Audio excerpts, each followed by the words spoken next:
Hello,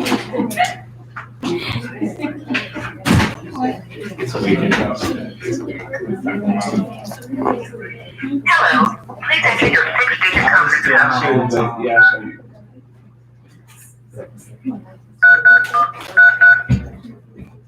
Welcome to free conference calling. The conference has not started. If you are I looked up and hit the wrong conference thing in there. Okay, Israel. Most High in Christ bless your body. Most High in Christ bless you too. Okay, so all praises, Israel, to the Most High.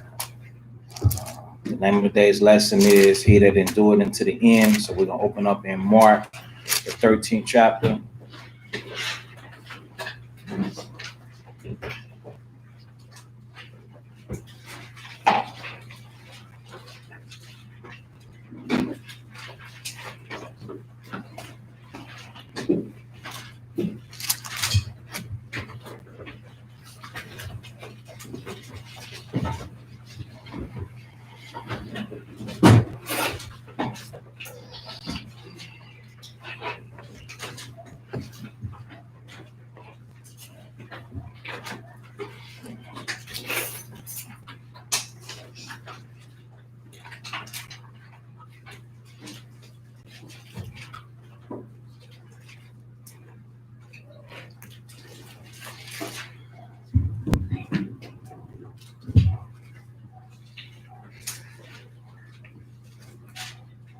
I'm sorry, I got to get the conference call again. Hello, please enter your six-digit conference code. So Mark chapter 13, Welcome to free conference calling. verse 1. Start The there. conference has not started. This is You the are book the of host. We will now connect you to your call. You are the first attendee of this conference. All right, go ahead. The host has This is joined the the book of conference. Mark, chapter 13 and verse 1. And as he went out of the temple, one of his disciples said unto him, Master, see what manner of stones and what buildings are here. And Yahushua answering said unto him, Seest thou these great buildings? There shall not be left one stone upon another that shall not be thrown down. All right, so what Christ is referring to in that time is how, because one brought in, was talking to him about the temple, that it needed work. And so the Lord was like, well, guess what? Conference recording started. So the Lord was like, guess what? Do you see these stones? It ain't going to be one of them that ain't going to be left undone, meaning they're going to be all cast down. They're going to be thrown down. So this is referring to during that time. But what we got to understand is that history repeats itself. All right. And so likewise, when we read this chapter, it's going to go into things that happened then, as well as Shalom, things that is going to happen in the end of the world. That we're going to experience some of these things. And I'll show you the difference between them both. Let's make sure the hearing is up. How's that? The audio, that should be better. All right. So now verse 3. And as he sat upon the Mount of Olives over against the temple, Peter and James and John and Andrew asked him privately, Tell us, what shall these things be? Meaning, what are you talking about? Because he made the statement that all the stones will be turned over. And remember, you ain't talking about no little building.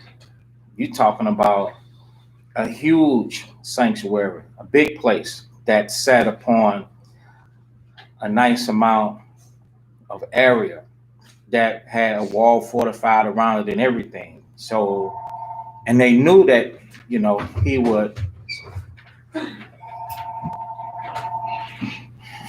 they knew that he knew what he was talking about. So, they're like, wait a minute, it's like a shopping center. If you say that maybe a wall at the shopping center needs to be repaired, and then somebody tell you that it's going to be torn down, and it's a respected, reputable person, you're going to be like, wow, are you serious? Are you for real? Yeah. So that's when they asked him, what are you talking about? Tell us, when shall these things be? And what shall be the sign when all these things shall be fulfilled? So that's verse 4. All right. Now, so we're in Mark chapter 13 and verse 5. Go ahead. And Yahushua answered them, began to say, Take heed, lest any man deceive you. For many shall come in my name, saying, I am the Christ. Right. I am Christ. Many shall come in my name saying, I am Christ. So just like now, you got to be deceived. So a lesson or two ago, we had the class about following diverse and strange doctrines. Everybody with the Bible, you can't follow them and stuff like that. I know you want to. The scriptures do teach you, be at peace with many, but nevertheless, out of 1,000, have a one. Okay, because you can end up, bugged out, being confused, all over the place, stuff like that. So this is the same thing that the Messiah is saying. People saying that they are Christ. Now, people will literally know that a lot of these people, they're not Christ, but you still, they would still have to be mindful, because you could believe that they are the followers of Christ. When what did he teach us in Matthew the 7th chapter? About wolves being in sheep's clothing. Okay. So he said, take heed to yourselves that in least any man deceive you. Okay. And shall deceive many. Because when somebody's saying that they are Christ or that they follow Christ and deceive many, remember how we went into the thief coming not but to do what? But to steal. A lot of these people, they're not doing what Christ did, sacrificing himself. Before you can even consider dealing with other people, you have had to have made self-sacrifices. Do you understand? Not just, I want to be your friend. I know the scriptures, or I know some scriptures, so out of all of us, I'm going to be the one to teach, and you ain't really did no work. It was never about that. Every last 100% of the teachers, the real teachers, ministers, preachers, and prophets, or whatever that's gifted in Israel, they all come from the Most High. But everyone with a Bible, it does not come from the Most High. And you got to be able to discern the difference between if a person have and if a person haven't. So based upon my conversation, what's one of the first things that you should be looking for?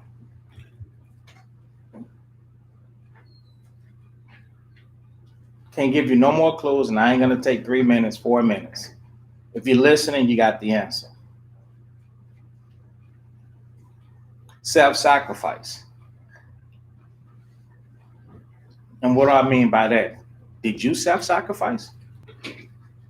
Have you sacrificed yourself to apply the scriptures? Okay, if you sacrificed yourself in applying the scriptures when you learned it, you might not got it right day one. You're not being ridiculed, but you got it done. And getting it done, you should know what it was. That's right. You should know what it looked like. You should know what it looked like, because you're like, hey, I'm doing this. So how can you accept or receive somebody that says, well, I am Christ, and they're not even doing what you're doing?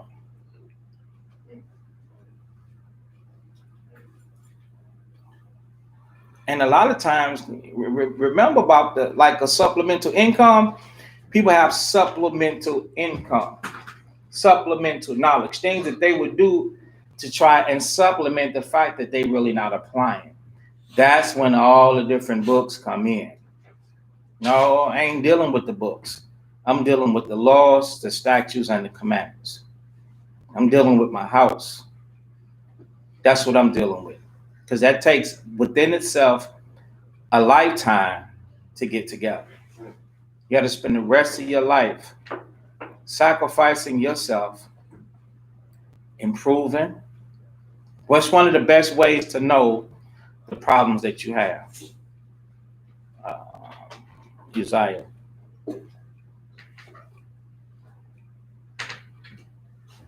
Now, from somebody telling you. People will read you. People will tell you. I mean, are you walking with slanders? If you're not walking with slanders, then now when a person begins to tell you that something is about you, now you don't believe it. Now they wrong. Now they going off. Now they got it wrong. They was right and good before it got to you. Now it stopped at your door.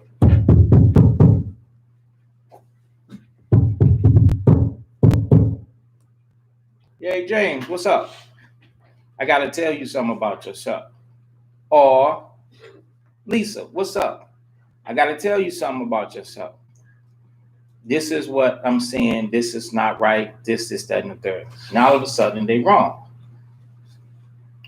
They wasn't wrong before they got to your door. Now they're wrong. You see the difference? If you make the sacrifice, you're going to be able to see when somebody else is right or when somebody else is wrong. So there are a lot of people that's coming using Christ. That's why you got to weed the 10,000 out. I ain't dealing with 10,000. I ain't dealing with that. The Most High going to give you, He going to put you where He wants you. You know, y'all ain't the only in the first brothers and sisters that I've known and fellowship with. I used to long for counsel that, because I always have felt that, you know, we should grow old together and things like that. But I used to long for a lot of the brothers that's out here because they taught me and there was some good in them based upon what do I know? How good can I see? I wear glasses, you hear me? So I'm trying to focus on getting the flesh to focus in, which the Lord is way more deeper than that. My deepness is as deep as a puddle, what I can see. But the Most High,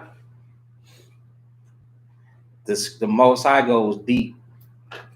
He go into the heart of man. So I used to long, why don't we just get it together? Things were, in my opinion, was a lot different, a lot better. It wasn't, let's just say if there's like right now, let's just say if there are 5,000 camps scattered throughout the world, which there probably should be more. But let's just say there's a literal 5,000. To what I know, it wasn't like that. You know, everything went the way that we wish it was.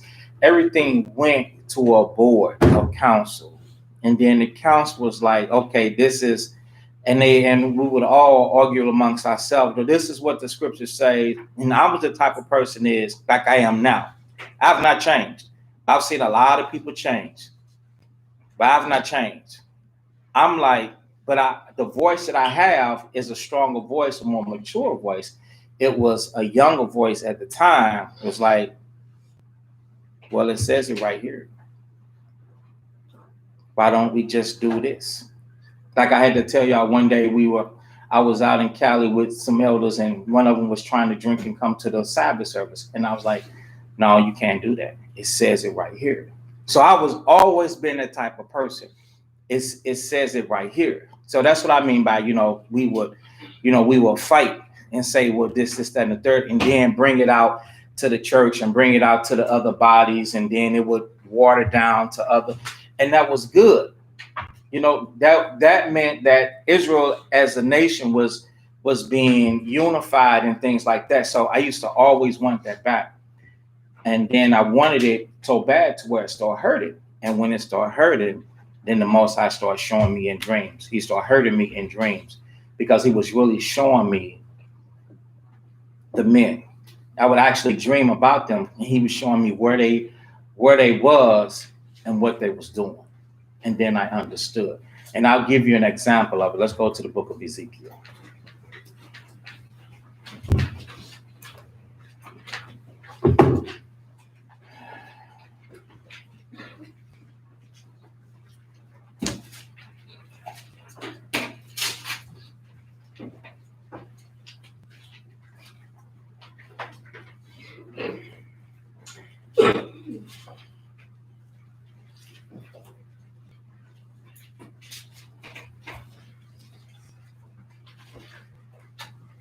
Okay. Ezekiel chapter 8.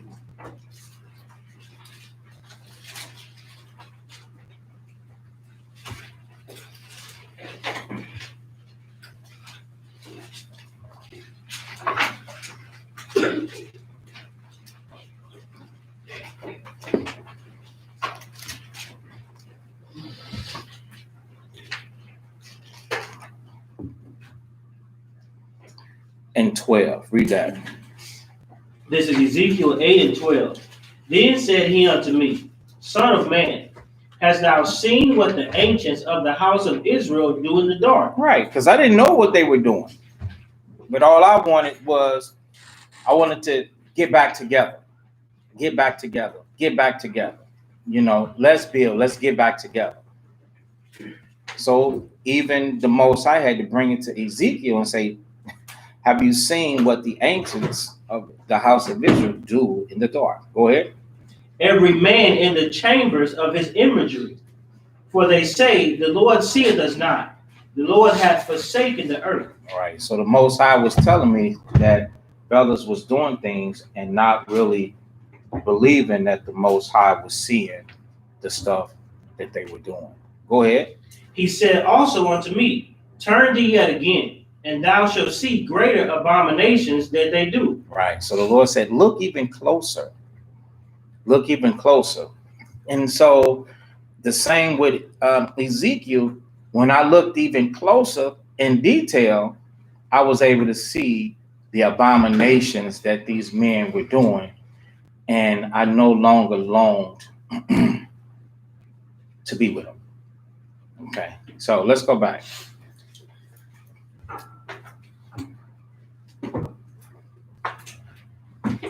So everybody with a book, that's not going to cut it.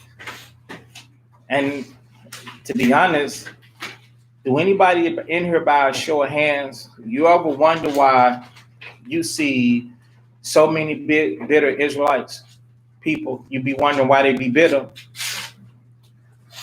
Want me to tell you why? Because they got with somebody, they tried to follow somebody, and then people hurt them. The one that the Most High put them with was a bore to them. Why? Because it has something to do with change. And when somebody's trying to change you, that's a bore. Like, I don't need you to change me. I don't want to change. I'm going to change at my own pace. I know what it says. Oh, really? Well, we're the type of people, the Most High is the type of person that he wants you to do it now. The scriptures say, I made haste, I delayed not to keep the commandments. So when we get corrected out the scriptures, we are expected, right enough, we are expected to bring forth a change immediately, not proud speech. Like, I know what it says. Don't throw stones. You judging. You live in a glass house too, or all the other little rebellious things that a lot of people like to say. That lets you know that a person is trying to get you up off of them, when for real, you're not even up on them. You just doing what the scriptures say.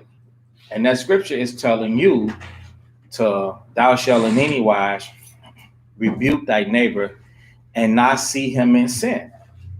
And that you don't suffer sin with him. Do we not understand? Because if somebody see you in sin and you don't say nothing, they are going to suffer with you. How many of us did not know that? That you just thought that, okay, yes, you're going to suffer sin with that person.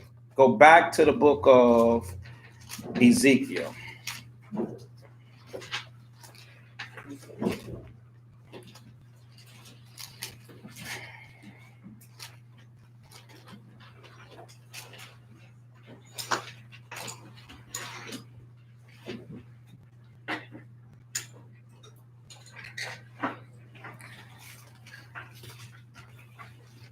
Bear with me. Ezekiel 33.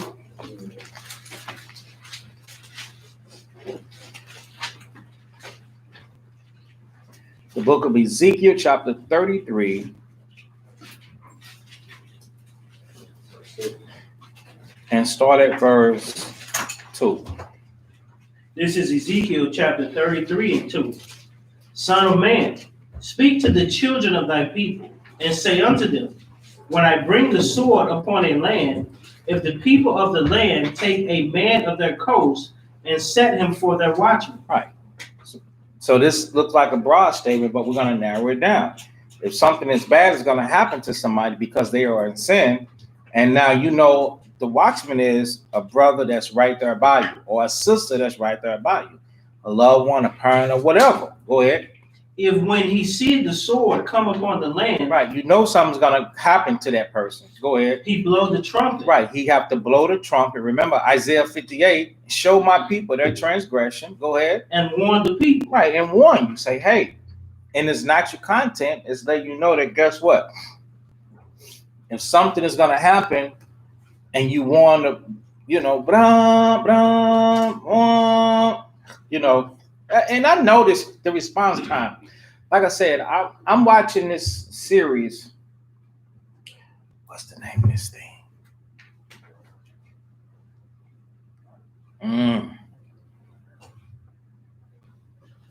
Shadi, did you see the name of that series I'm watching? The Last King. Watching The Last King. It's like 4 seasons long. To everybody else, it probably seems stupid and crazy. I see differently. I look for different things. But anyway, that horn goes off. It doesn't matter where they at. They got like what we call taverns, or it ain't no clubs, because Israel is the only one that needs to be in there dancing. That is like buffoonery right there. What is that? Somebody want to explain? You don't. But what is that? The club. You're in there dancing. What they call them ale houses. ALE. So you could, even if you go to a bar or something, or you someplace that sell drinks, maybe even at the Applebee's or whatever, the last one on the end, it might say ALE. ALE. That's the old time what they used to call the beer, alcohol, whatever. So they could be in that hall drinking, and that horn go off, they stop what they doing immediately. They could be asleep. They could be in the sack. It don't matter. I'm sitting here watching this, and they always have a guard on post walking around up top. Boom! And I'm sitting there looking. Every soul responded. I noticed that. I'm like, dang, that's the blowing of the trumpet right there. That's this right here. They all responded.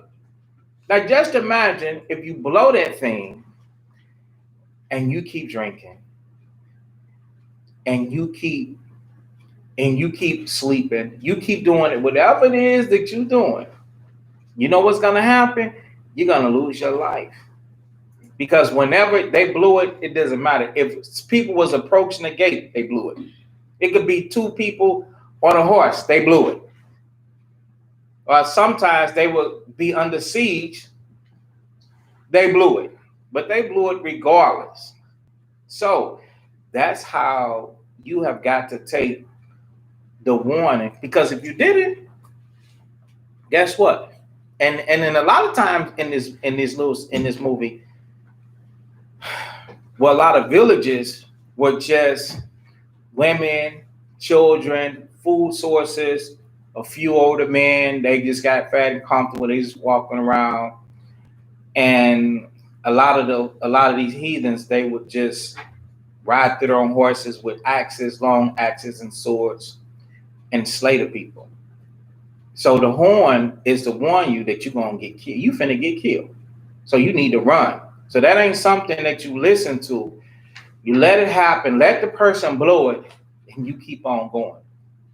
That's what Israel do. But instead of it being that horn in that little town, province, it's the spirit to correction that the Most High is about to end whatever foolery that you got going on. So when somebody is saying something to you, you better take heed. You better stop. Because if you don't, you're going to get punished for it. So, verse 3. If when he seeth the sword come upon the land, he blow the trumpet and warn the people. Right. Then whosoever heard the sound of the trumpet and take it not warning, if the sword come and take him away, his blood shall be upon his own head. All right, go ahead. He heard the sound of the trumpet and took not warning. Right, he heard the sound of the trumpet and took not warning. It's the same thing with us. Somebody say something to you and you don't listen, well, you're at fault. Your blood is upon your own head. Nobody else is responsible for it. Go ahead. His blood shall be upon him, but he that taketh warning shall deliver his soul. Right. Go ahead. But if the watchman see the sword come. So now, as he read it, we've been breaking down and explaining how literal it is and in the content. But now let's deal with it from person to person. So as he explained, you got to slow it down, Speedy. From person to person, he read it in his content, and I'm going to bring it up and to relate into how we have to say things one to another today. Go ahead. Verse 6. But if the watchman see the sword come. Right, he see you sin.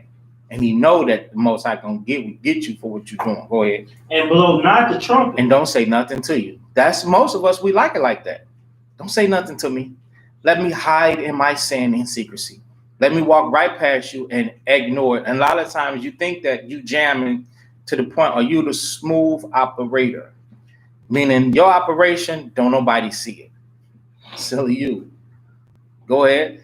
And the people be not warned. Right, and you don't even go correct it. Go ahead. If the sword come. When the sword comes, if you get jacked up, go ahead. And take any person from among them. Right, and get you, go ahead. He is taken away in his iniquity. Right, you did get judged for your sin. Go ahead. But his blood will I require at the watchman's hand. That's right. Why?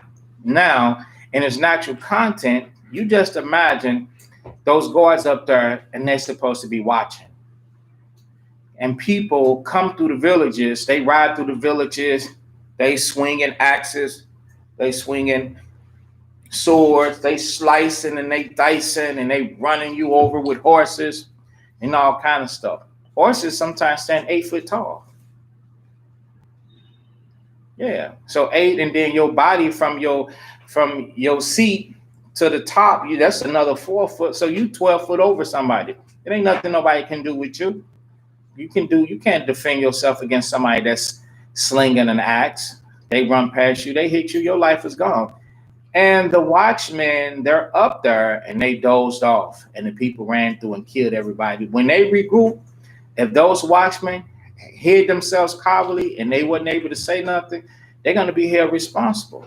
That's why it says, but his blood will I require at the watchman's hand, because the watchman had a civil job that was simple to blow the horn. So that's likewise with us. Bringing it up to today, if you doing something that you ain't supposed to be doing and somebody see that that's off, it doesn't matter what it is. You can't be like, oh, you coming at me, or you excessive, or you doing the most, or you do too much. You can't be like that, because how much sin is acceptable? Ain't no sin acceptable. All right? And so if they don't say nothing, the Most High is going to require that person's blood at your hand. That's what that means. That means the Most High is going to hold them accountable for what you did, because they have a civil job to keep you, just like a child. If you let somebody watch your child and then your child gets hurt, you mean to tell me you're going to just pick up the hurt child and not question or blame or hold responsible the responsible adult, competent adult? You're supposed to be like, yo, you competent. We're supposed to hold you accountable. Where were you? You wasn't watching? What was you doing? You're going to want to know every detail. What was you doing? And what if the child loses their life? You're going to be like, man, I want life for life. What was you doing? So that's a necessity. We're going to have to do that. That's the way of life. Remember, we went through that. Proverbs 6:23. We don't have to go there, but reproof of instruction is the way of life. So know for sure that your dwelling with another Israelite is going to be a dwelling of reproof of instruction. Or else, when you get it, you're going to get it regardless if you're breaking the laws. And you want them not to say nothing, they're going to get it too. So if you get death, what you think they get? They get death too, because what was the judgment? What was the judgment that the Most High saw fit to bring down upon you for what you did? The judgment was death. So if the judgment was death, then what do you think the scriptures say is going to be required at your hands? So what do you think the Most High is going to be looking for, trying to do to the next person, to the watchman? The Most High is going to want to bring forth death to that watchman.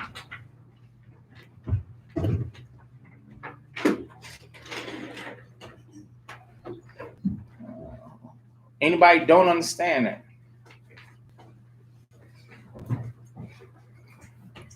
I know we're ready to move on, but this supposed to make you sharp. Yeah, this is supposed to make you better. This is supposed to make you strong. And if you know that somebody's going to say something to you, then don't do it, because you know you're going to get corrected for it. And you might think, well, I'm not going to do it. How do I supposed to feel about I'm not going to do this because such and such are going to say something? Well, any way it takes, you just got to get it done. If you know somebody going to say something, and you know, okay, well, I ain't going to do it because somebody going to say something, well, that also lets you know that what are they going to say? They're going to say not to do it. They're going to come out the scriptures that's going to remind you of the scriptures that you're supposed to be applying anyway, which works out for your favor. It ain't got nothing to do with, I for men, or this, that, and the third. It ain't got nothing to do with that. You just doing it because it's the right thing to do, and you know that if you do, somebody is going to say something. In a sense, somebody might be like, well, that's man pleasing. It's not man pleasing. It's not. We're supposed to offend less.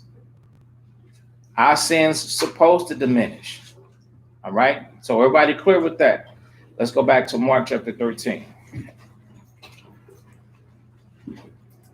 Shalom, bro.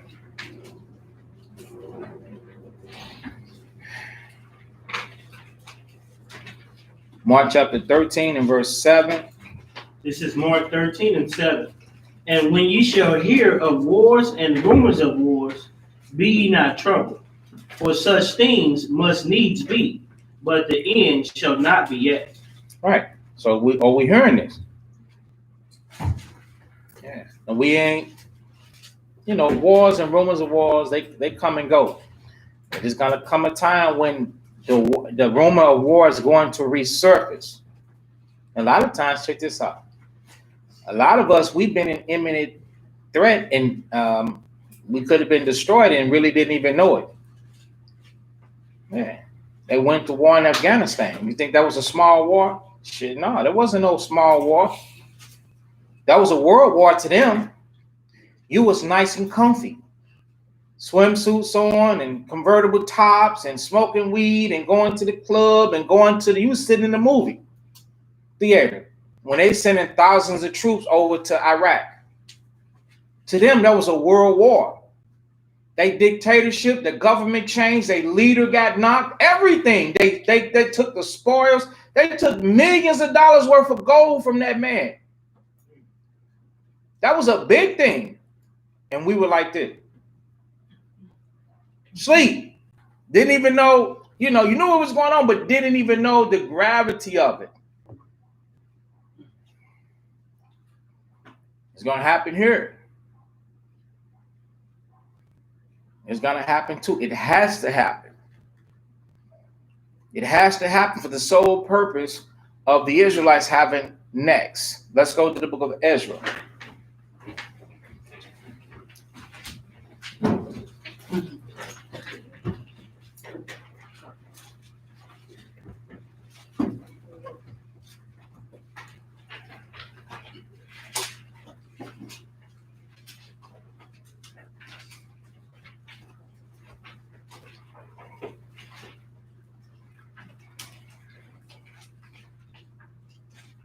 Second Ezra.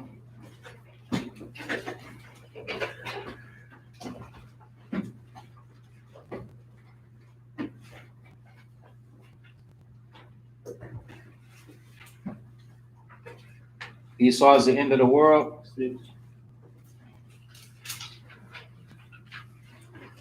And 9. This is 2nd Ezra chapter 6 and verse 9. Yeah, give them a chance to get it.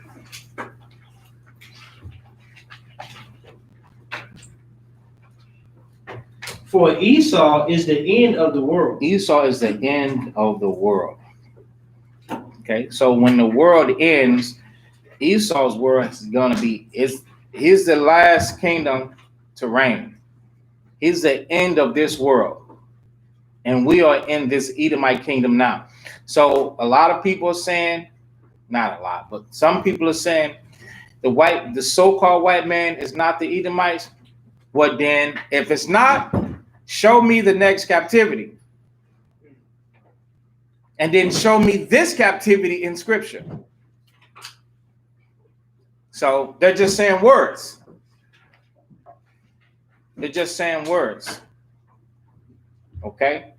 Read the next part. And Jacob is the beginning of it that follows. So do we want war? Because Jacob is following it. Do we want war? Do you want war? If you don't, y'all, they can't see y'all. If you don't want war, raise your hand. You gotta have war. There's gotta be a war. There has to be a war. And it's gonna be bad because the weapons that they use are bad. Not only are they explosive, but they what? Who knows the other damage that comes from the weapons that they use? Huh? Radioactive. Right. Radiation. Radiation. And what does radiation do?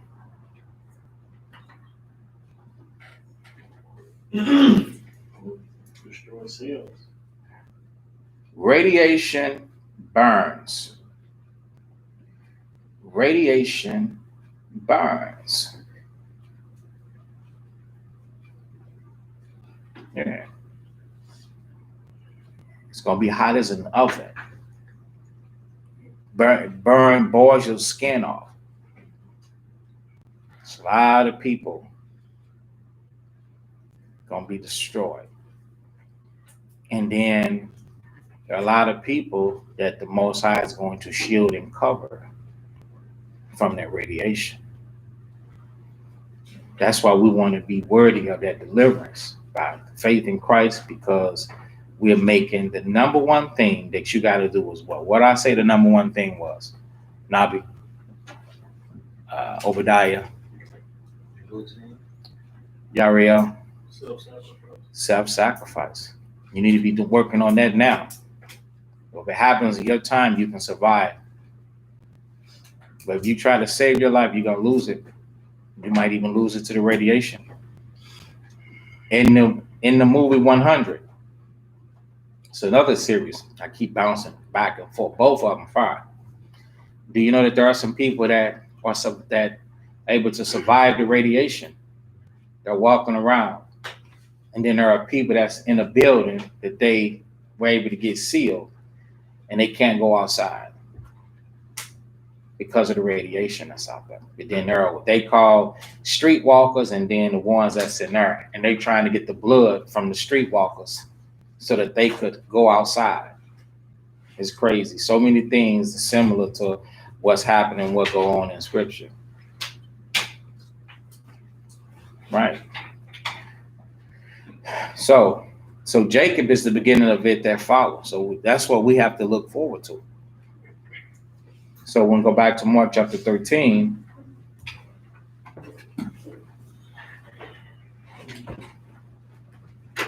and now verse 8. This is Mark 13 and 8. For nation shall rise up against nation, and kingdom against kingdom. Right, y'all see that? Nation against nation. Israel, you're going to have to fight too. Nation against nation. You got to fight. You're going to have to defend and protect yourself. We're gonna just lay down and get punched in the face. No. Nation going to have to fight against nation. And kingdom against kingdom. Territorial. Civil wars. That stuff is going to happen. That's why we got to constantly make sure that we got our mind together and we're together. We have our mind together and we are together. Cover this. Cover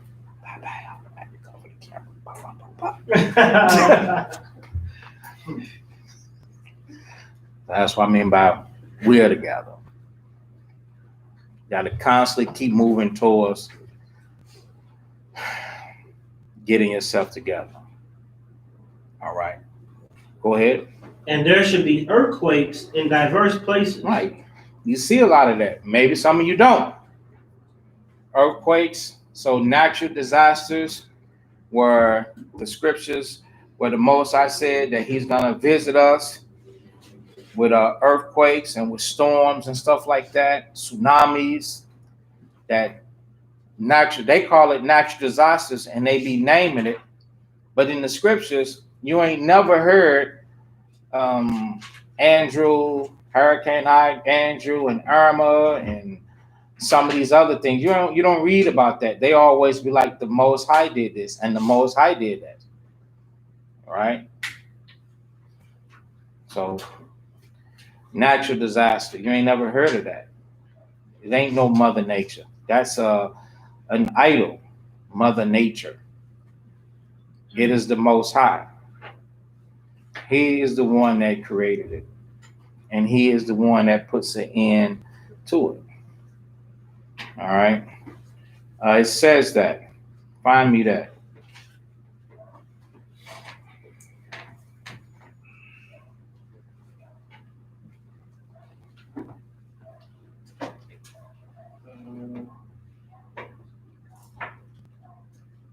Second is 6 and 6.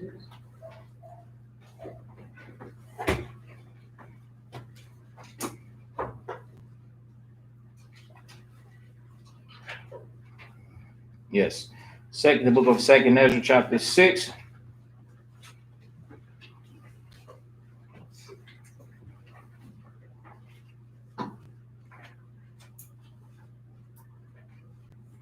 I'll start at verse 1 and then give it to you. 2nd Ezra 6 and 1, and he said unto me,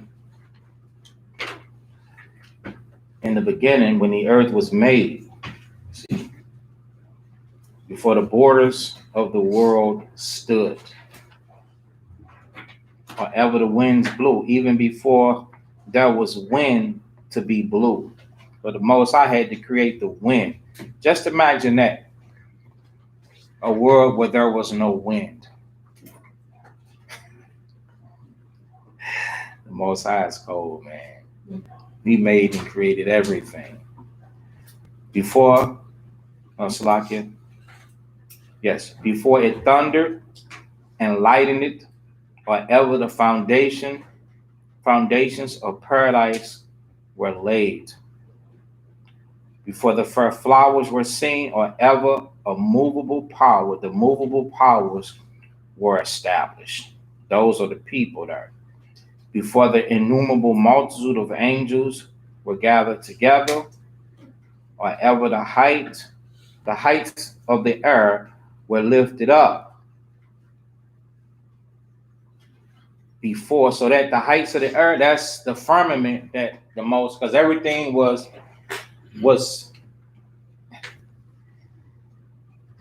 darkness and waters. Darkness and waters. Before the innumerable, I read that, before the measures of the firmament were named, or ever the chimneys in Zion were hot, before we began to build houses and make chimneys, to make furnaces, or what you call those fireplaces to keep warm, even before that. Go ahead. And ere the present years were sought out, and or ever the inventions of them that now sin were turned, before they were sealed that have gathered faith for a treasure. Then did I consider these things, and they all were made through me alone, and through none other. By me also shall be ended. Right. So he says that he made these things by him alone. So it ain't no mother nature. That's what I was explaining. And through none other. So there's no mother nature. You know, it ain't no other gods or scientific Greek mythology. The Greek mythology is out. The Greeks came from the children of the Most High. Okay, the Greeks and the Romans, they one nation. They are children. They came from our parents. Okay. People like, well, you know, they are they didn't come out of a test tube either. You know, a lot of people, they hate them so much to where they just start fabricating, using words and science to say where the white man came from. Now he came from Rebecca and Isaac, and his name is Esau. That's their daddy. You understand? Then it says, by me also they shall be ended. Okay. So what is they? The powers that be, because the earth is going to live forever. And all the ones, the movable powers, and Edom, all these kingdoms and nations, they are going to come back. They are going to come down, and by none other. Okay. So this goes with nobody being able to save us. This goes with Deuteronomy chapter 28 and 68. Nobody being able to save us but the Most High. So if we want the reign of terror to stop, we got to wait on the Most High. And how do we deal with the reign of terror that we have to live in? Did y'all see the video that I shared? Nobody saw it? I shared it in the group.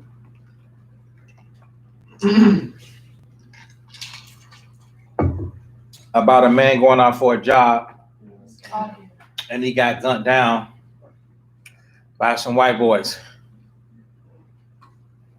That's terrible. That's terrible. He's defenseless out there, man. They shot him up.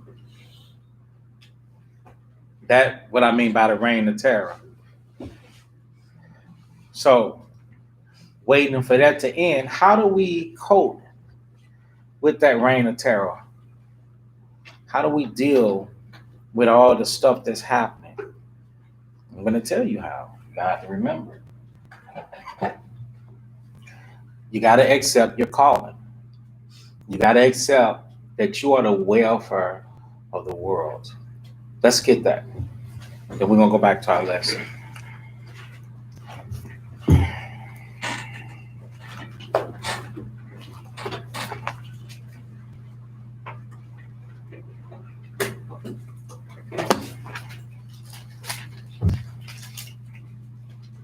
Wisdom of Solomon 6:24.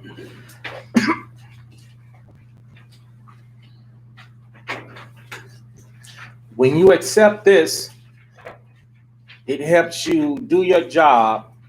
Well, it helps you understand your job. Helping you do it, that might not help you do it. That should come with experience. That should come with experience. So remember what I'm saying. It should help you do your job, or it should help you understand your job. Helping you do it, it just comes with experience. Because there's nothing you can do about it. It's like we hate it. So let's read it. Wisdom of Solomon 6:24. It's Wisdom of Solomon 6:24. But the multitude of the wise. But the multitude of the wise, everybody that the Lord gave wisdom to, everybody that the Most High opened up their understanding so that they can understand the scriptures, so that they could deal righteously, they could be an example, they could help others. Go ahead. Is the welfare of the world. Right, is the welfare of the world. You know what welfare is, right? Yeah. It's like the EBT card. It's like Section 8. It's like government assistance. So we are the assistants that's sent to the government. We are the government. We are the government. We are the resistance. We are the ones that sent to Israel to help them. Because nobody is going to help them. Nobody's going to help them. Nobody's teaching them for real not to steal, not to lie, the finer things. Not to lie, get rid of white lies, get rid of fornication, get rid of all idolatry, get rid of stubbornness, have love for the Most High to the point where you're going to sacrifice the stuff that you was doing. We are the ones. So once we focus on that, we got to realize that we were sent like the SEAL team, right? Use your imagination, right? How many of you watch TV and you see this SEAL team, or you see this Delta Force, or you see this military group employed, and you're like, man, I could do that. I could jump, stream down from the helicopter. I can sneak in behind enemy's line. I can go and help and save these people. I can go do this. I can do that. How many of you, anybody ever feel like that? Right, and if it takes being militant, whether you have to shoot up a place to get some bad guys to save a good guy, you understand how many we all feel like that, right? Yes. That's what you are, and the Bible is your sword. That's what you are. Now you are sent the same way that they sent behind enemy lines as good guys. That's what you are. But it's more spiritual. It's more spiritual. You are sent behind enemy lines. Growing up in a place, the Most High planted you here for this purpose. You got to look at it like that. Each and every last one of you come from all different directions in different times. In different ages, you're different ages, for the purpose to be this welfare for the people of the Most High, to teach them. That's what, it's equivalent. That's what you are. So knowing this, you have to look at your job differently. You cannot be envious of what you can't do. You can't be envious of the wicked world. You can't be envious of the people and what they're doing. You don't think like that. You can't think like them. Everybody understand that you can't think like them. That's why when we catch you thinking like them and going after them, we come down on you using the scriptures. Well, when I say come down, meaning we're correcting you out the scriptures by saying, no, you can't do that. That's what I mean by come down. Because we letting you know you're not here for that. You are born, you have a different purpose. You are born to be this, I lost sight of it, 7-letter word. You are born to be the welfare. You are like a savior, not a victim. You are not caught up in the world. You are a savior of the world. Do we understand that? That's a difference. That's a difference. So you got to behave differently. You got to think differently.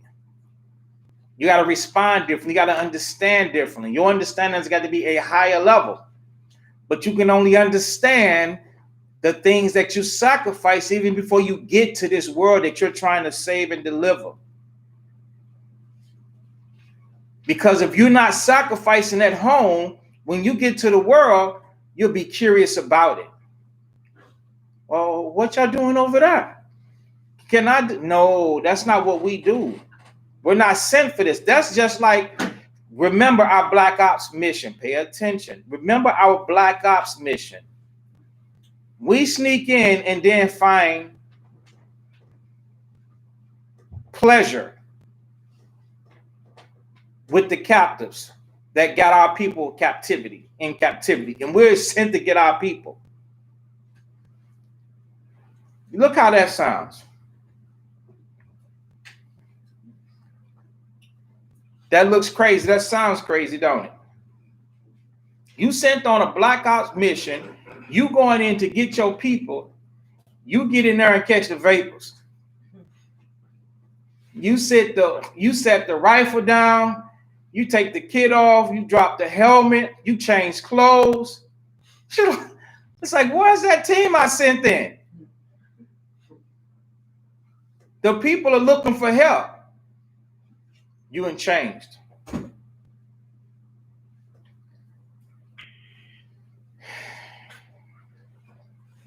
So we are what? Yeah, we are the welfare, man. All right. We are the welfare. Last one before we go back.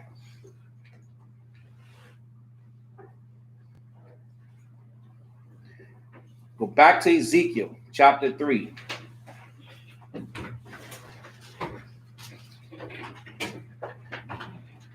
And verse 10 and 11.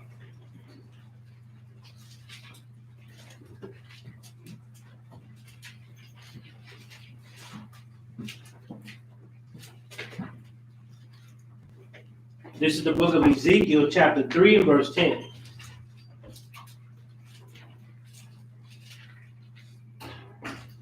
Moreover, he said unto me, Son of man, all my words that I shall speak unto thee, receive in thine heart, and hear with thine ears, and go, get thee to them of the captivity. Wait a second. So he told Ezekiel, because they missing it. Look at the SEAL team. Y'all missed it? Yeah. Verse 10, moreover, he said unto me, Son of man, hear all my words. So now he's being instructed. Ezekiel is being instructed what to do. So now he's going to get all these words from the Most High. And then he says that I might speak unto thee, receive in your heart. So it's just like saying, listen very good and hear with your ears. Here's the point. And go. So now he tells Ezekiel, go, get thee to them of the captivity. So the Most High has sent you on a mission. And your mission is to be the welfare of the world. And your people are in captivity. So he have sent you on a mission to go and get to them that are in captive. It's the same as what you see. Now, you see the SEAL team, they don't negotiate. You see the black ops, they don't negotiate. They ain't even trying to deal with somebody that ain't even on their mission. They out for one thing and one thing only. Let me get the captives. But they had to train before they went on that mission. That's what your learning is doing to you. This teachings is training you to be a good soldier in Hamashiach Yahushua. It's teaching you to be a good soldier in Christ. The first thing that must be done is self-sacrifice your own wants, desires, and needs. Once you sacrifice your own wants, desires, and the things that you think you need, then you are good for the master's use. Then he send you out as the welfare to get to them that are captive. And you ain't going to be worried about the world. All this is in the world. Look at what they doing. The Lord said all that are in the world is what? The lust of the flesh, the pride of life. You understand? The lust of the eyes. You're not going to be worried about what's in the world then. Because you are on that mission from the Most High. You know this is what I'm supposed to be doing.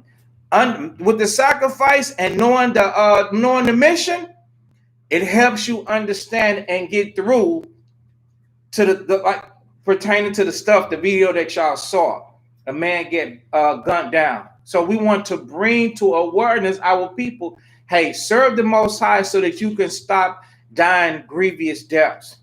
And why things like that affect you, hurt your feelings, and straight offend you by the other nation, you already know it's going to be like that until the end. So Israel needs to repent. And that's one reason why you will want to stay repentant. Because guess what? We know that the Most High allows this type of stuff to happen in this world. The nation that got our people, they ain't telling them, your God is afflicting you because you follow me. That's our job to tell them that their God is afflicting them, or our God is afflicting us for the stuff that we do. You see how I just switched that up, right? Because the first way will make them feel what? That you coming at them, that they doing it alone, that they only want. No, our God is afflicting us. They're like, wait a minute, you part of me too? You in this with me too? He'll get you too. Then you say, yes, he'll get me too. As a matter of fact, he has got me too before, my brother or my sister. There ain't no respected persons. That's why we have to repent. We have got to get ourselves together because our God, the God of Abraham, Isaac, and Jacob, the God of our forefathers, is telling us to repent, or else he will punish us. What they're going to say? They're going to say, either they're going to say, I see, I understand it, or they're going to say, man, I don't want to hear it. But they're not going to be offended as if you separated yourself from them. Because that's not what we're here to do. We're not here to separate ourselves from our people. We're here to tell our people that we understand. Now, come on, let's get up out of this camp. Let's get up out of this captivity. You are a prisoner in this thing. Go to the book of Psalms 102.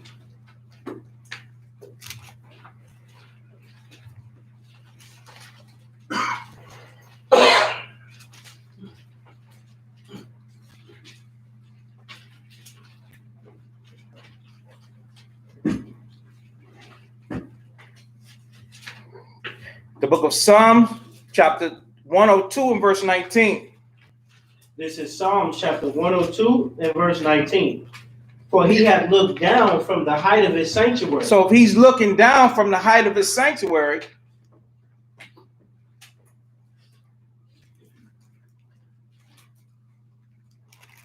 losing battery. Go ahead. From heaven did the Lord behold the earth. Right. So the Lord said, the scriptures say, from heaven did the Most High behold the earth. So he's looking and he's seeing what we're doing, what he sent us out there to do. All right, go ahead. To hear the groaning of the prison. So when he to hear the groaning of the prisoner. Remember, they're in captivity. They're prisoners. Look at the difference. I'm showing y'all how I see this. I'm showing you the scriptures, how the Lord see it. This is how I see it too. Our people are prisoners. They're prisoners of war. They're victims. They still prisoners. It doesn't matter because they let you drive around in the car. They still got you, man. It doesn't matter. You can take an animal out of his habitat and put him in a zoo. First he was in a cage, then you put him in a zoo. You just gave him a bigger space, so you still took him. He's still someplace where he ain't supposed to be. So our people are still prisoners, man. And he's sending us to them. What are we reading? The Bible. I'm showing you. Captivity, prisoner. Doesn't he show you more? He called you the soldier. I show you that he called you a soldier. You a soldier and they're a prisoner. Maybe we should go get the prisoner. Go ahead. To loose those that are appointed to death. To loose those. To turn them loose. He sent you to do it. To loose those that are appointed to death. Go ahead. To declare the name of the Lord in Zion. Right. To bring about and tell them about the Lord in Israel. All right. Go ahead. And his praise in Jerusalem. Right. So to understand that. Last one. Then we got to get back and finish this mark. Let's go to 2 Timothy 2. 2 Timothy 2.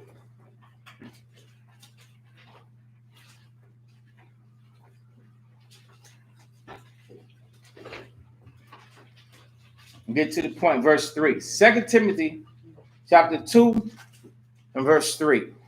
This is 2 Timothy chapter 2 and verse 3. Thou therefore endure hardness. Thou therefore endure hardness. Okay? Endure hardness. What is the hardness? Your training. Thou therefore endure hardness. What is the hardness? Your training. Right, Jay? Got to endure training. As a young woman, you're going to have to endure hardness as a young woman.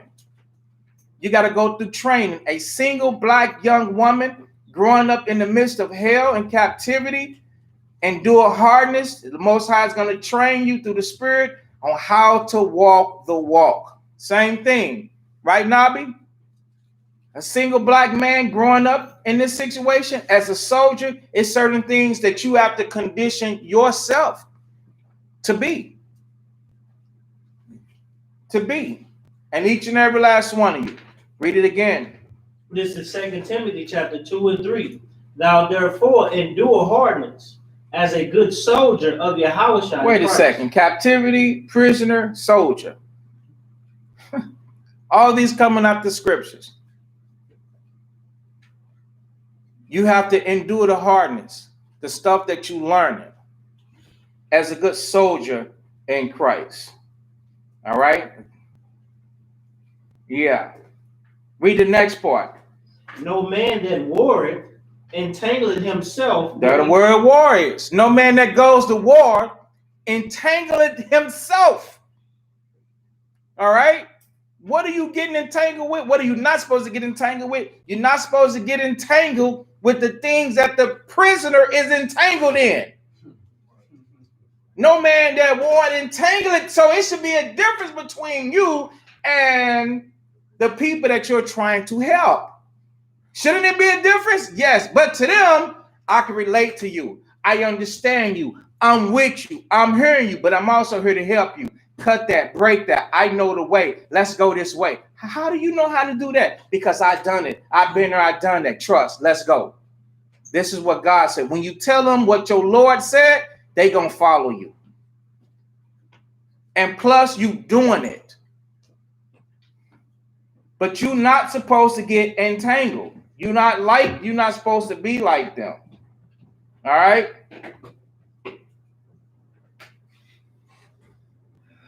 Go ahead. No man that warred entangled himself with the affairs of this life, that he may please him who had chosen him to be a soldier. Right, that he may please him who have chosen him. So why don't we get entangled? Because we want to please him who have chosen him. We want to please him who have gave us birth and sent us to this earth and put us on this mission.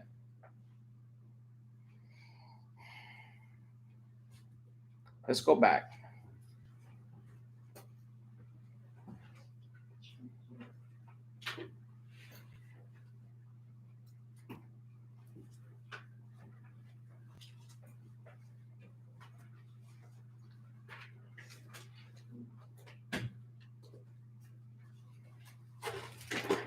When you go back to Mark 13, put this in your note because I'm gonna read it and I need y'all to stay where y'all at. It's 2 Peter chapter 2, 2 Peter 1. 2 Peter 1 and 2, grace and peace be multiplied unto you through the knowledge of the Most High and Christ. Verse 3. So this is 2 Peter 2 and 3. According as his divine power have given unto us all things. So as you this is 2 Peter chapter 1, not 2. 2 Peter chapter 1 and verse 3. How you know it was the wrong one? You weren't even supposed to go there. But I'm glad you corrected it. 2 Peter chapter 1, y'all can go. Y'all there anyway. 2 Peter chapter 1 and 3.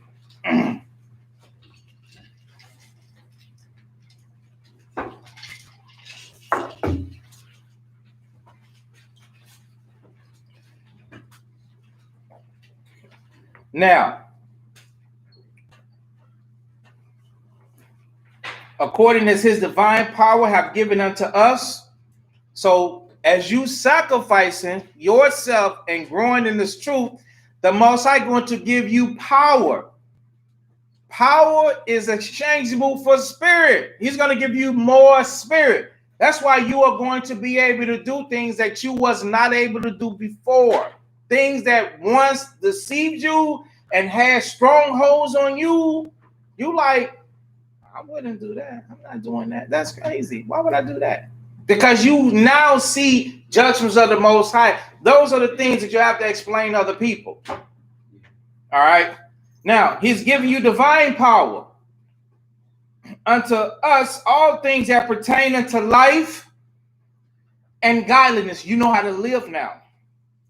Through the knowledge of him that have called us to glory and virtue, whereby are given unto us exceeding and great precious promises. So we are continuing in the faith and doing these things because guess what? We have great promises. And precious promises mean, this means something to us. Do you not understand this? The promise that the Most High, through Christ, has promised to give you resurrection from the dead first. First, you got to resurrect. Resurrection from the dead. Eternal life after you resurrect. And then give you an inheritance. And then give you servants. And along with that, infinite health and infinite wealth. That means something to you. That's what it means by precious promises. This means something. You don't be like Esau, who didn't give a damn.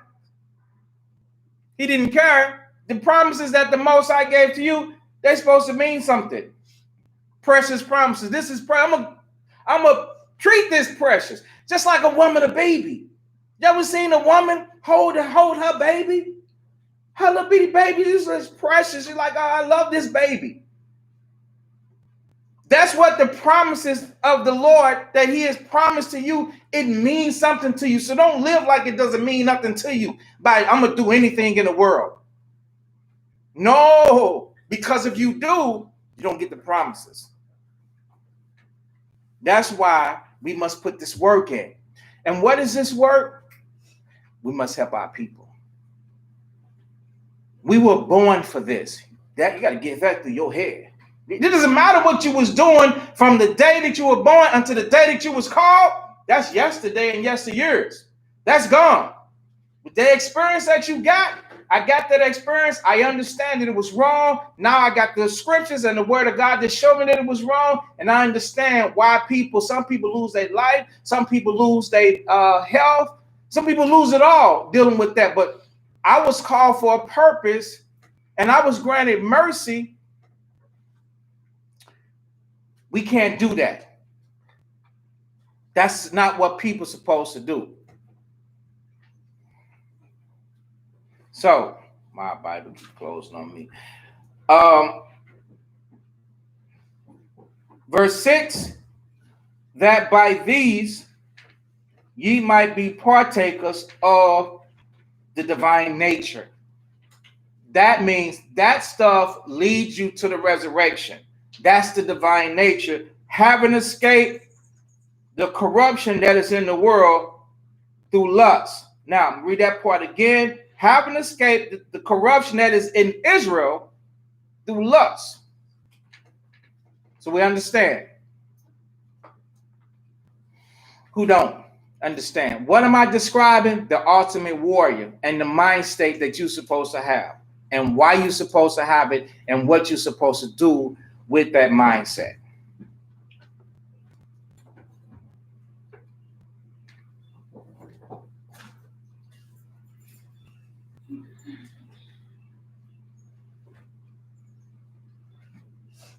All right.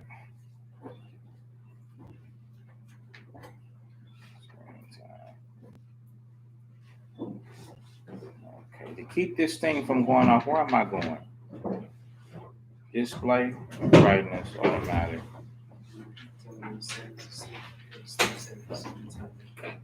Here. Make sure it don't never stop going off. So let's go back to Mark 13.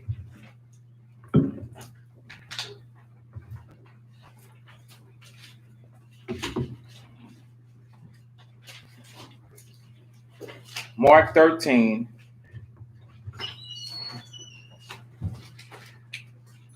And 8, so it says, and there shall be famines and troubles. We know what famine is, right? Famine is when you like what? Food? Yeah. Shortages of a lot of things. You know. Okay. And troubles. Where are the troubles going to come from, Abanya?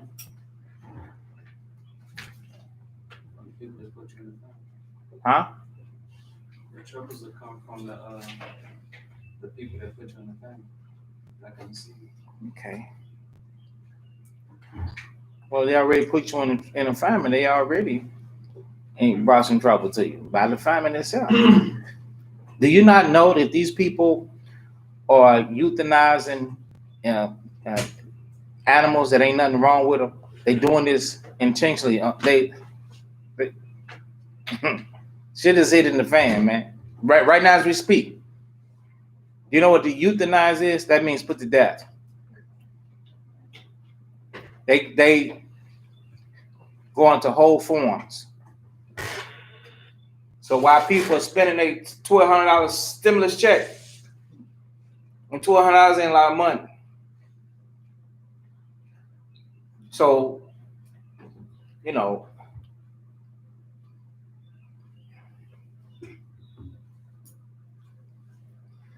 they're slaughtering the animals on farms as we speak.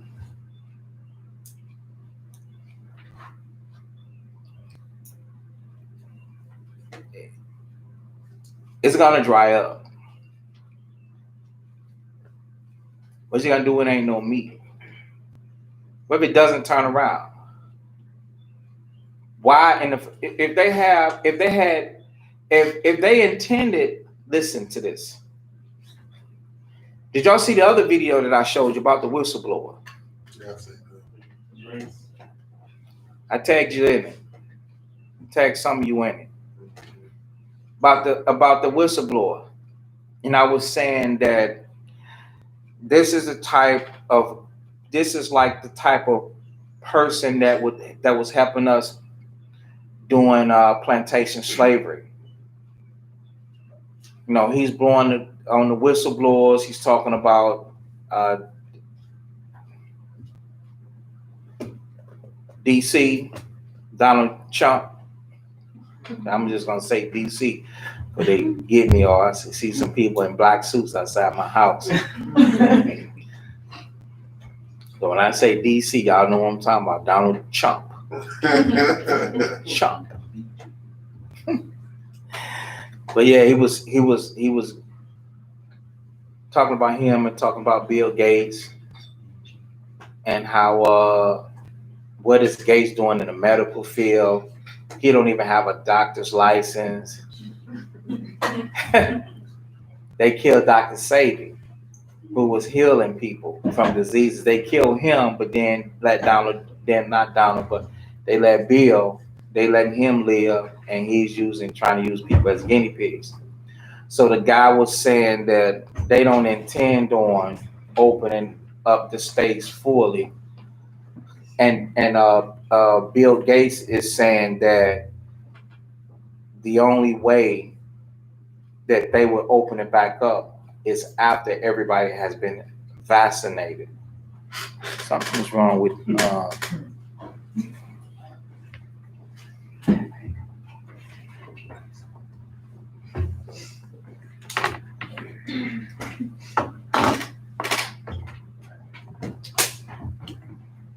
bear with me, got a power problem.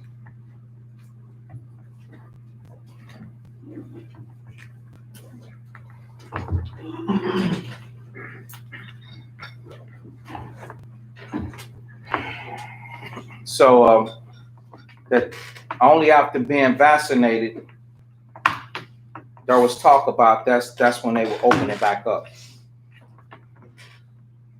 So what's gonna happen if you're not vaccinated? Eat trouble.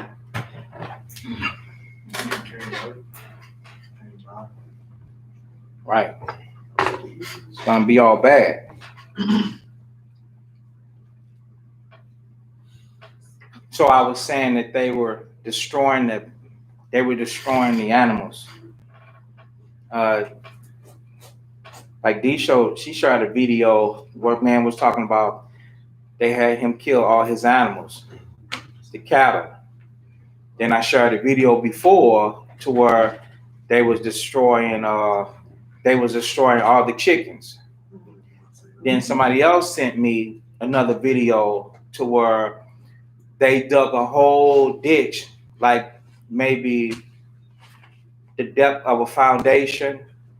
Like, you know how deep this is? Like when you go into the basement, most ceilings are 8 foot to the bottom of the joist. Then you got another 12 inches. That's the joist. And then you got floor. And then, so you might have, it might be 13 feet, 14 feet. That's good enough. A ditch. And it was very long. And they had all pigs up in there. Did y'all see that video? So they're killing, and that's not food for us, but I'm just showing you, to them, that's food.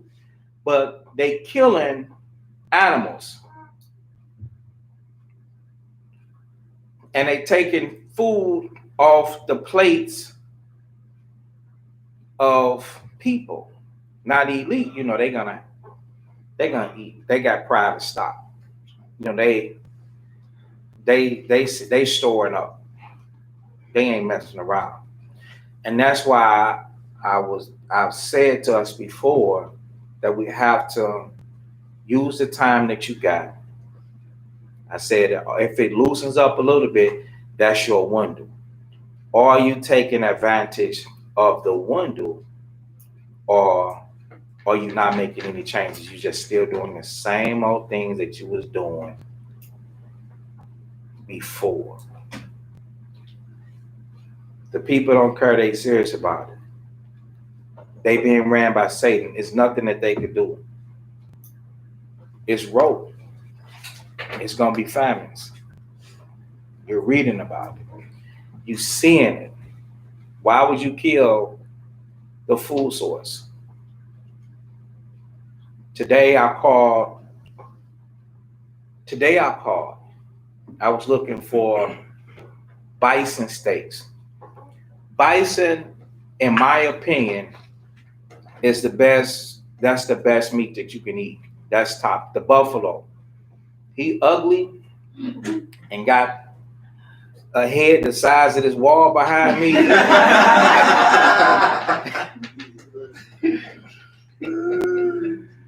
But hey, that boy is scrumptious. So I'm going back to eating vegan. Make no mistake. But I'm busting my chops and my curiosity on my way back. I'm gonna do a cleanse, most eyes will. I'm gonna do a cleanse. Because it ain't all what I cracked up, but I'm good. I've been too long eating without it, and I can survive. The other day I left her, I was fatigued, I was tired, I had been cutting grass. All I had was like a bowl of oatmeal or something. Went home and grabbed some fruit that I left out on the counter by mistake, half a cantaloupe cut up. Man, I ate that bowl of cantaloupe. It just sent me to the moon, man, to the clouds. Energy was right back up off of just some fruit, off the cantaloupe. I was like, this is what I'm talking about. That other stuff is dead.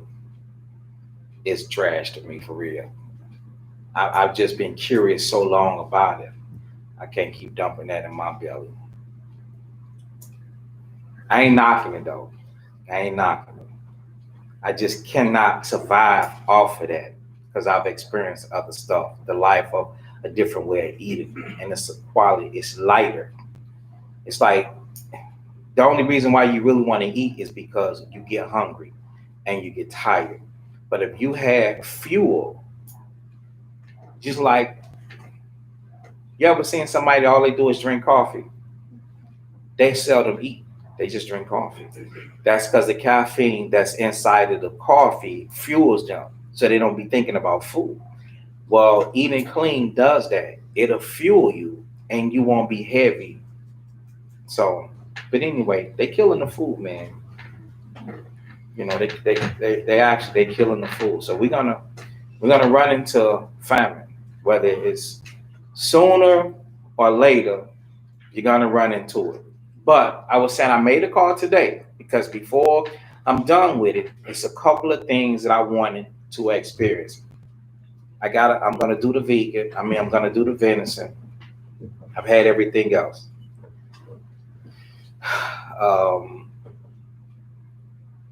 I tried to do that one meal I told you about, Bunyan, but Kasai stepped to the side on that, and I was like,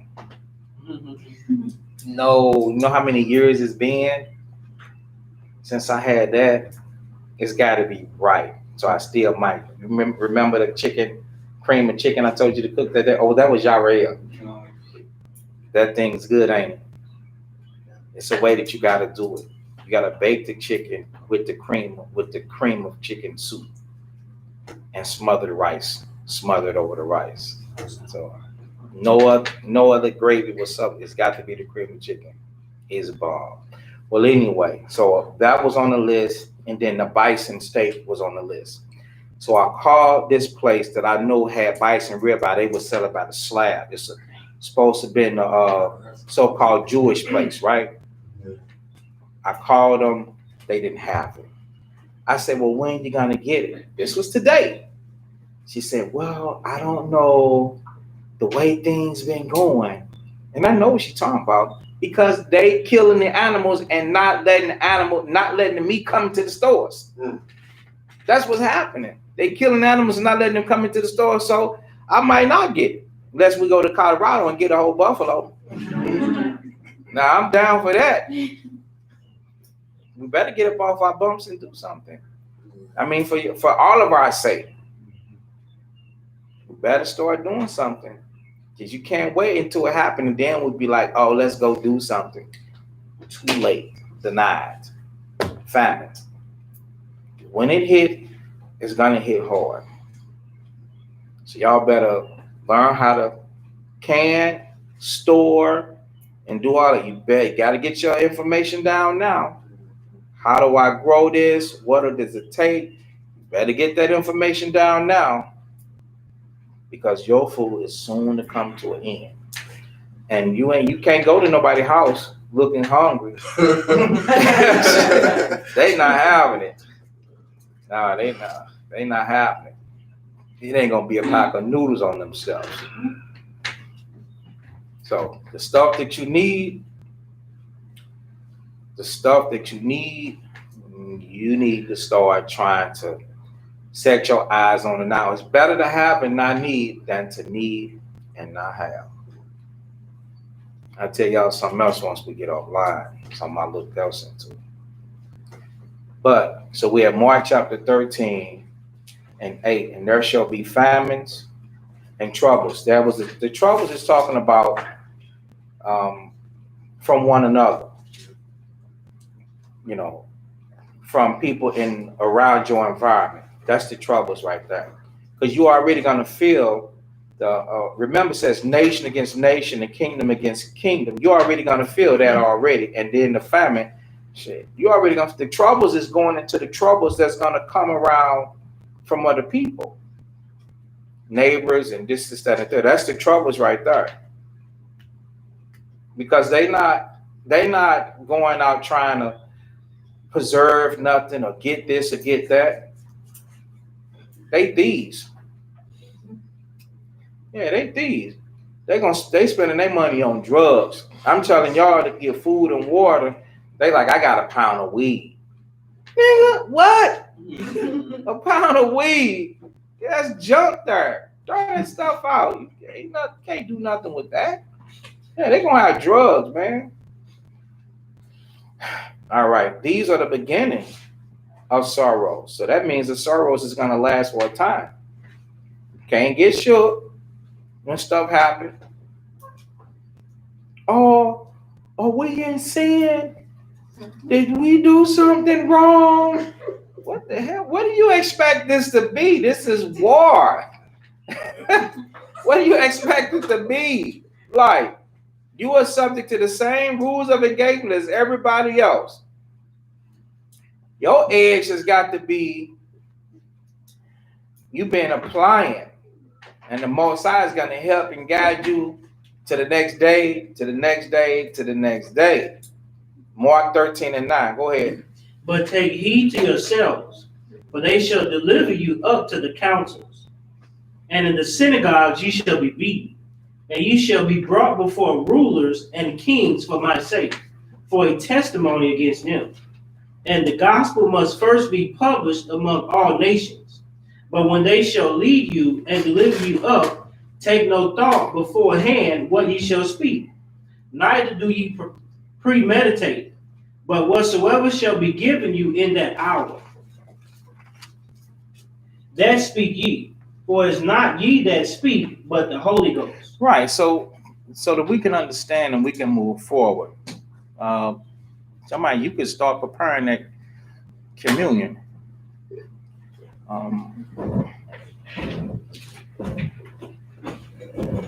It's times to where you might think that I'm gonna say this, I'm gonna say that. You don't have to premeditate. You don't have to worry about what you're gonna say. The Most High is gonna say it for you. That's what he's saying. The Lord is actually gonna say it for you. All right? Go ahead. Now the brother shall betray the brother. Right. To death. The brother's gonna betray. These are the troubles. These are the troubles. Brothers are gonna betray the brother to death.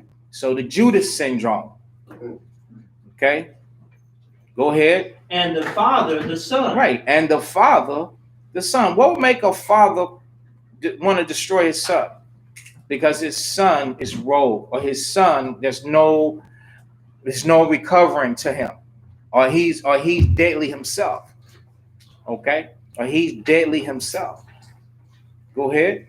And children shall rise up against their parents, and shall cause them to be put to death. And ye shall be hated of all men for my name's sake. But he that shall endure unto the end, the same shall be saved. So you're going to have to be able to endure All of these things that are wrote about in the scriptures. You're going to have to experience war, troubles, persecution, some people being delivered to councils, some people experiencing death around them. This brother killed that brother. This father had to destroy his son. Parents being put to death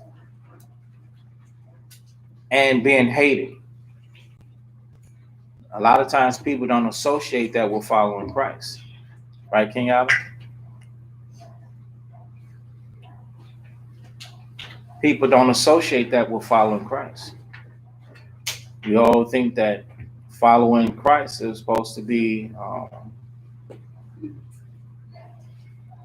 well, we're not touched at all. We don't have pain, suffering, tribulation. Nothing bad will happen to us, our circumstances.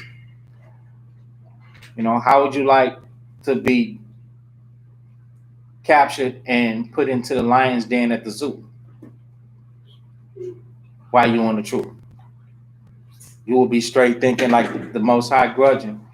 Yeah, he didn't forgive me.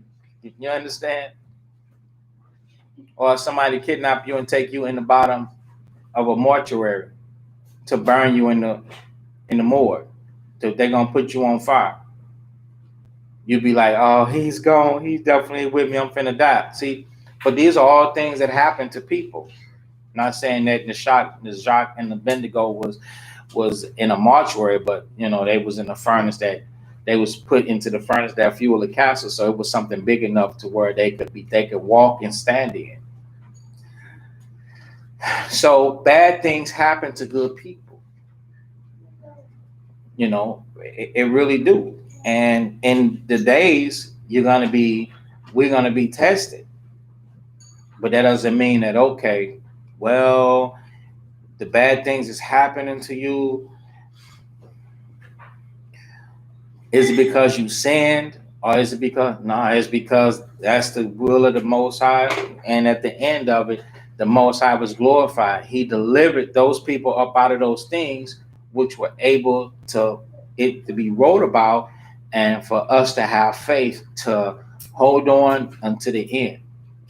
That's one thing that we talked about in the last class, that you got to be the type of person or people that keep your faith until the end. Don't never give up. Don't never throw the towel in. I don't care. I don't give a damn. I'm sorry I got to cuss. I don't give a damn how black it look, how bad it look. You better keep your hope and your faith in that, okay, the Most High could bring me up out of this. Until you blink, close your eyes, and that's it. But every second, be looking for a way up out of this situation. The Most High can get me up out of this. The Most High can get me up out of this. Because I'm going to tell you something. If you sleep on me, that is the last thing. And maybe, I don't know, I have some secrets. And one of them is, don't sleep on me. Because I'm never giving up. All I need is 1 second. 1 second and one breath. And I will flip the script on you. Just like that. I never give up. I'm never giving up. I'm not a giver upper. I'm like that. And I just, so I'm trying to spread this message to you to have hope and faith, because as shit hit the fan, if one of you end up in a situation, don't betray Christ. Don't betray the Most High, nor the body. Just never give up. Just never give up. In carnal things, I'm still like that. Remember, Yash, we used to always be playing, and it could be a second left, 2 seconds left. And I would just try and come back to overcome a deficit. You understand? That's always been in me. You kind of you know what I'm talking about, right?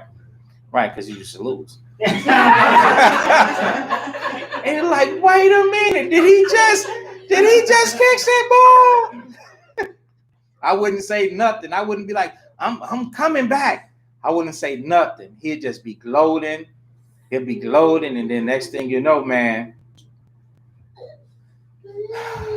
2 seconds left on the clock. Bam! I found a way to win. You remember them days? Yeah. A long pass, a glitch. A trick play, a glitch. Come on, man. You know, down the left side, then come them, then across the middle, and then straight in the middle. That was a glitch. Triple glitch. Yeah, he's a glitch. He's terrible. You just can't give me that, huh? I'll be like, what you doing? I ain't talking about that. I ain't talking about that. I know what you're talking Yeah. about. Man, gang, So, verse 14. But when ye shall see the abomination of desolation spoken of by Daniel the prophet, standing where it ought not, let him that read it understand. Then let them that be in Judea flee to the mountains. Let's show you the abomination of desolation spoken of by Daniel. Let's go to Daniel chapter 11. And let's see how it looks.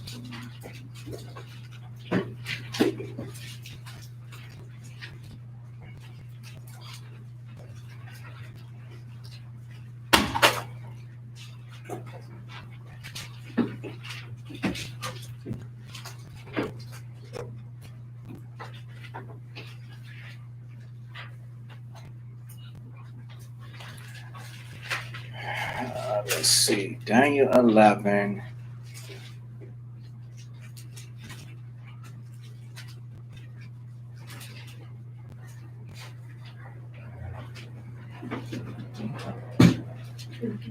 And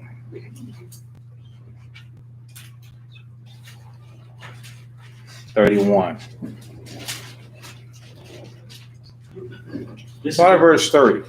This is the book of Daniel, chapter 11 and verse 30. Right. For the ships of Chittim Shittim is Edom.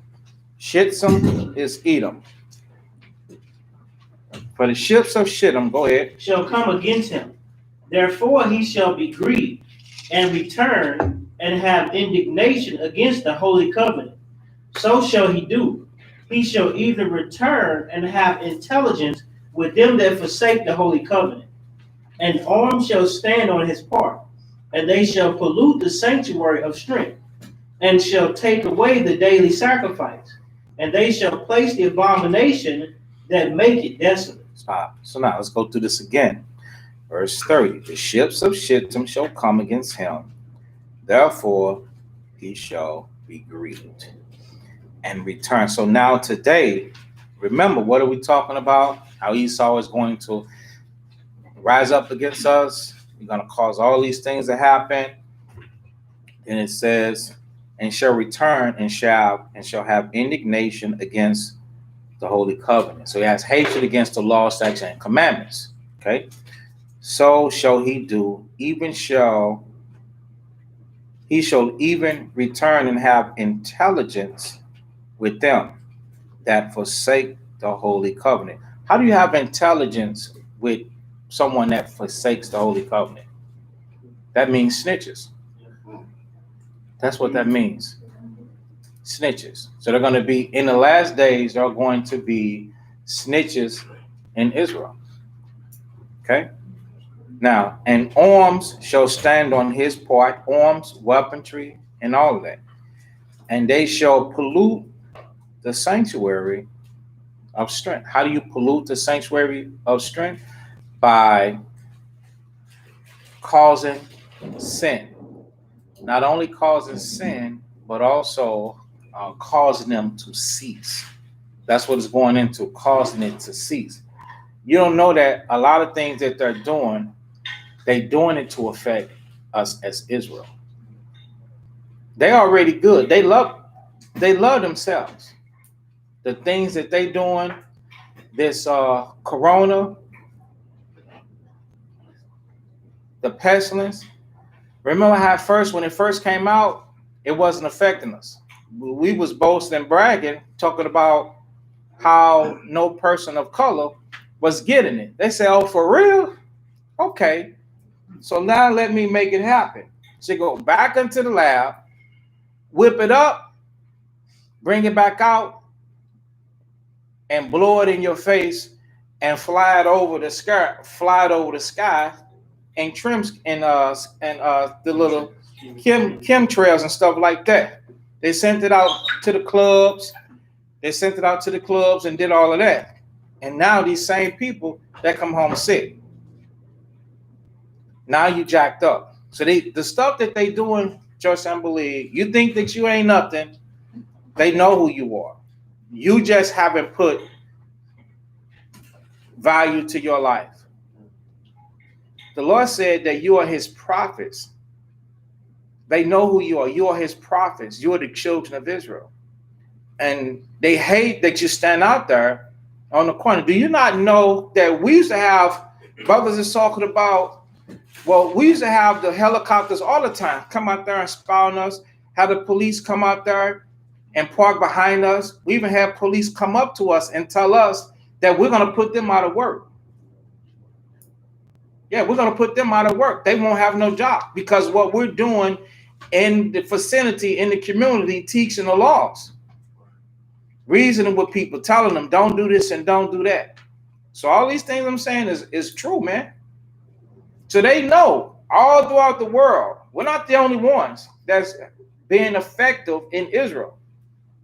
They don't want that though. Why? Because if you do, the Most High comes to the rescue. He comes to the rescue. They don't want the Most High to rescue you. They want you to keep being dizzy. They want you to continue to sin against the Most High. And now, since the awakening is here, now they're trying to destroy you.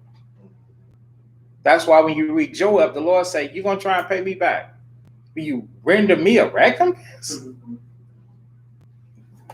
Ain't that what that you might be saying on that thing you showed?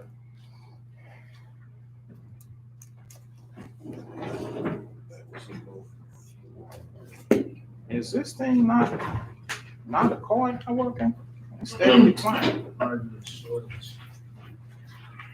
You got it now. Yeah, I got it in there. Somebody got another cord. So now let's finish. I need a cord.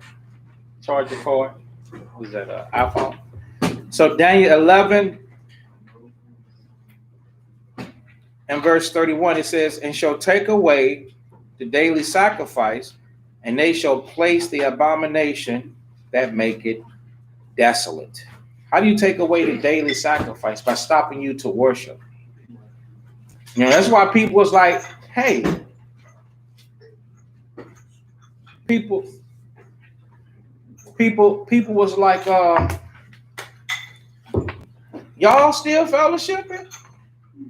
They trying to get you not to fellowship. What happened? Is that in there? Yeah. What happened to social distancing?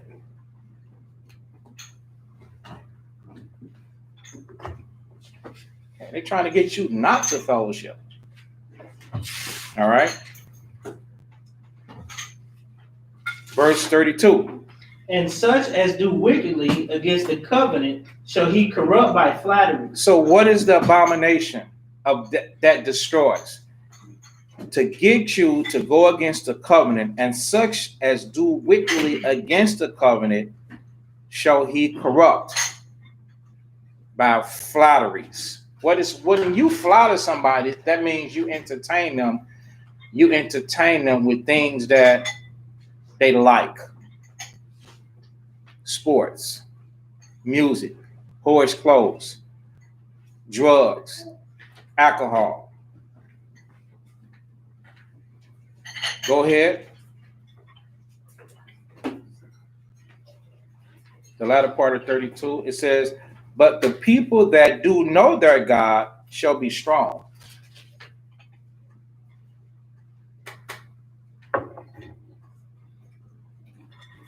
Okay, and do exploits. Let's look up the word exploits.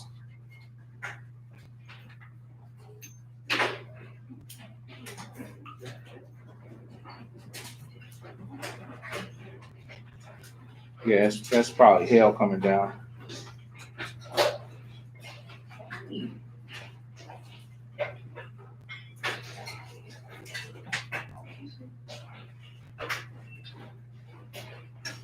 It says, make full use of and derive benefit from.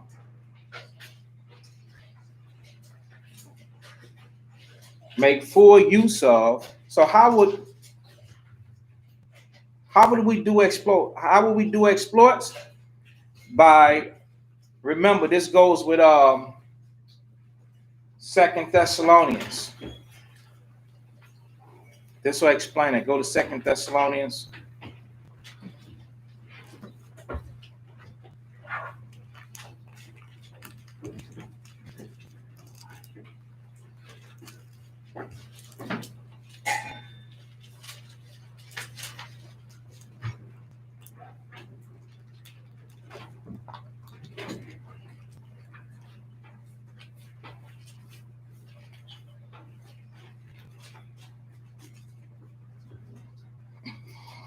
Second Thessalonians chapter 2 and 7. 2 Thessalonians 2 and 7. For the mystery of iniquity doeth already work.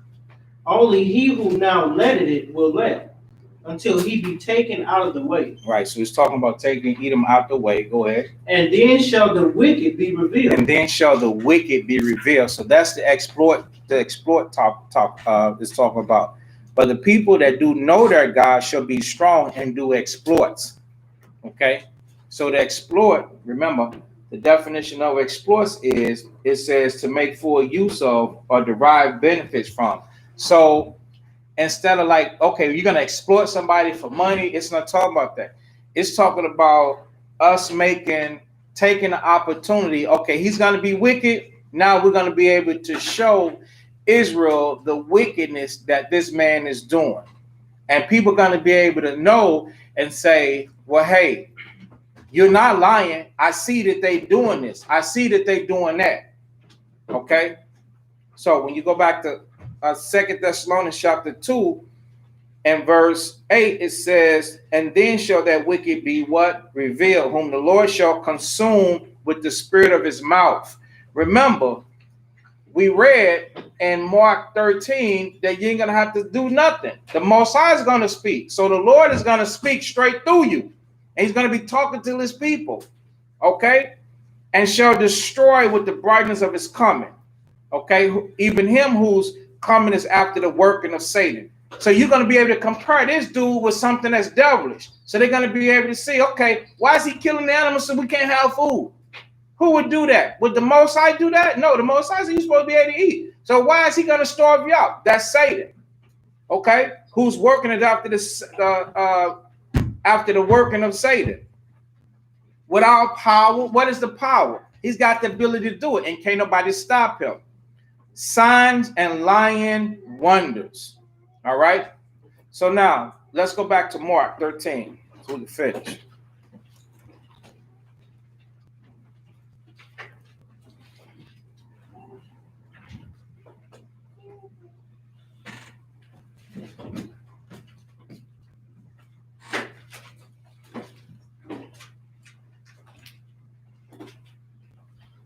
Mark 13 and verse 14. Mark 13 and 14. And when they were come, they say unto him, Master, we know that thou art true, and carest for no man, for thou regardest not the person of men. Where you at? Mark 13 and 14?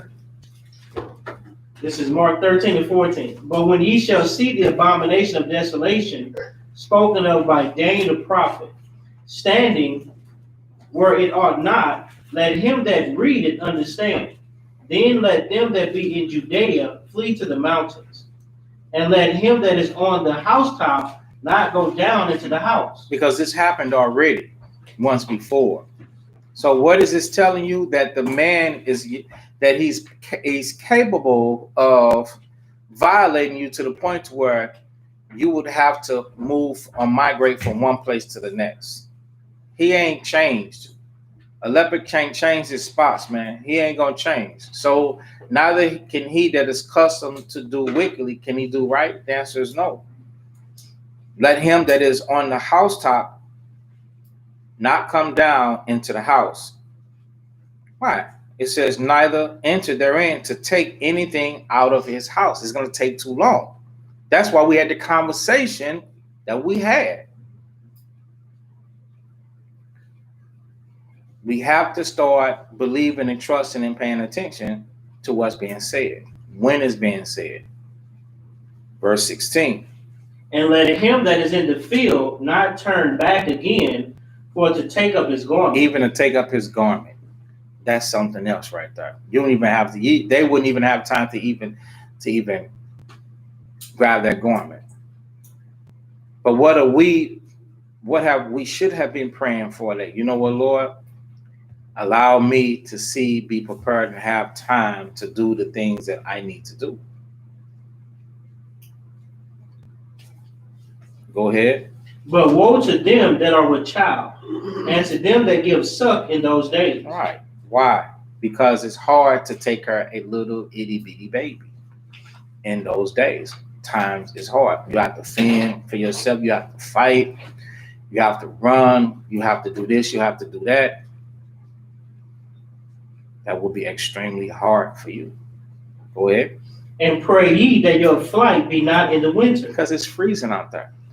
And you cannot if you set, well, you're going to have to set a fire. But setting a fire, people see a fire, they're like, oh, there goes some people right there. So if their flight was in the wintertime, they would get caught. So it was like, you better pray. You see verse 18, and pray, and pray, and pray, and pray, and pray. So Israel needs to be praying that the Most High is merciful to hold back certain things for certain times.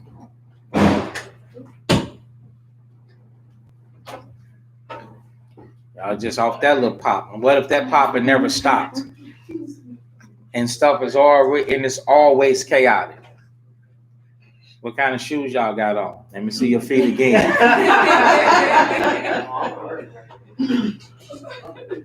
They gonna see a streak of diamonds with her. They gonna say they went that way. Look at the diamonds. See, this is diamond studded shoes and flip flops and.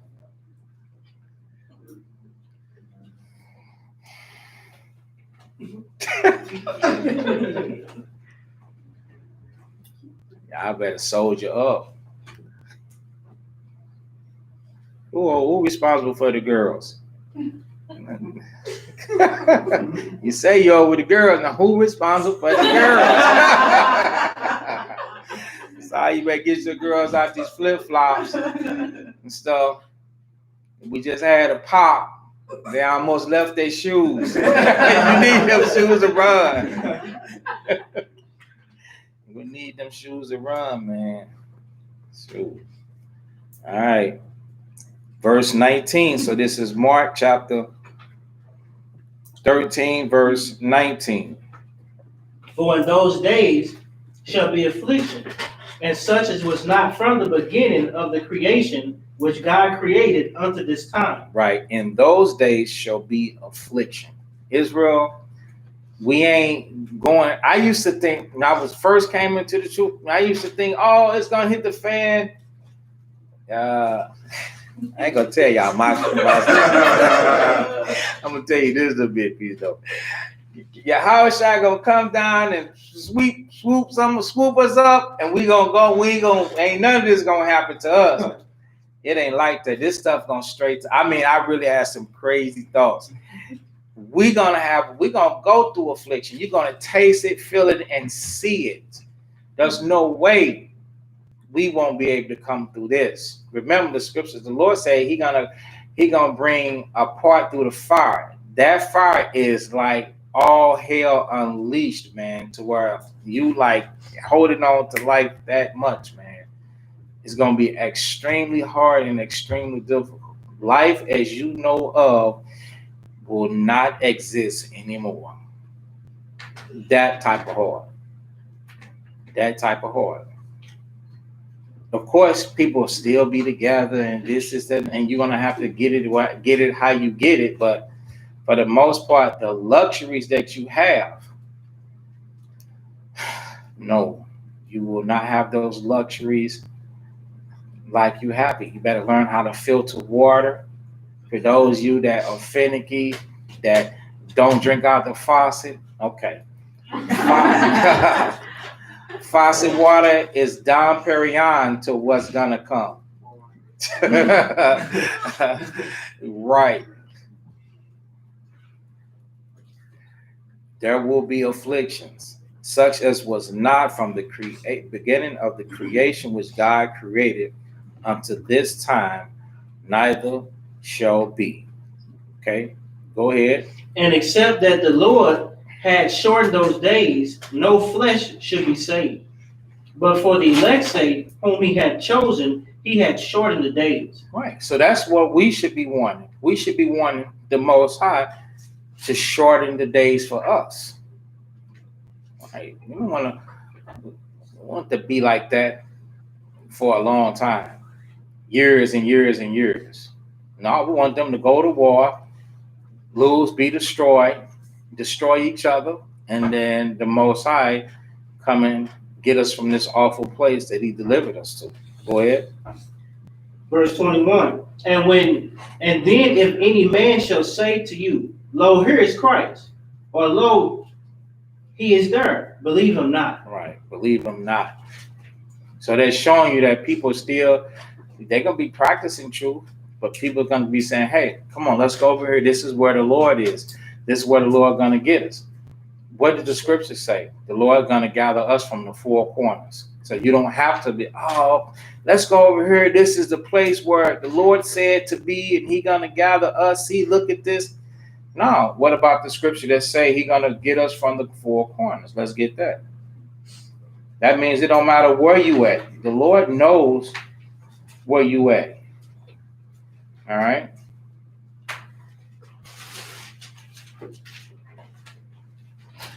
Isaiah 11.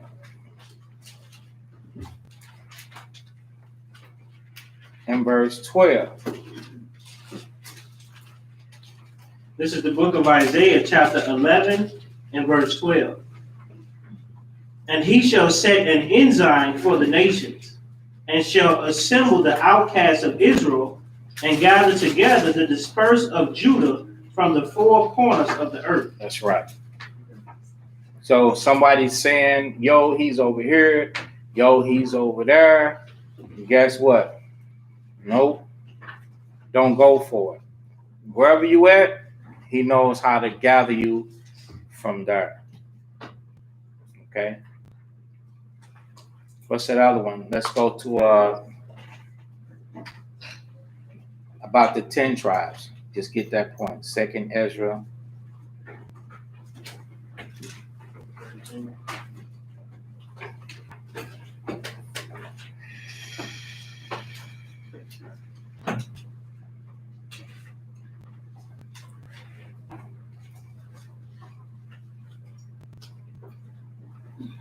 Second Ezra 13 and 39. This is 2nd Ezra, chapter 13 and 39. And whereas thou sawest that he gathered another peaceable multitude unto him. Right. So he's going to gather that other peaceable multitude unto him. So the Lord knows, man, where everybody is.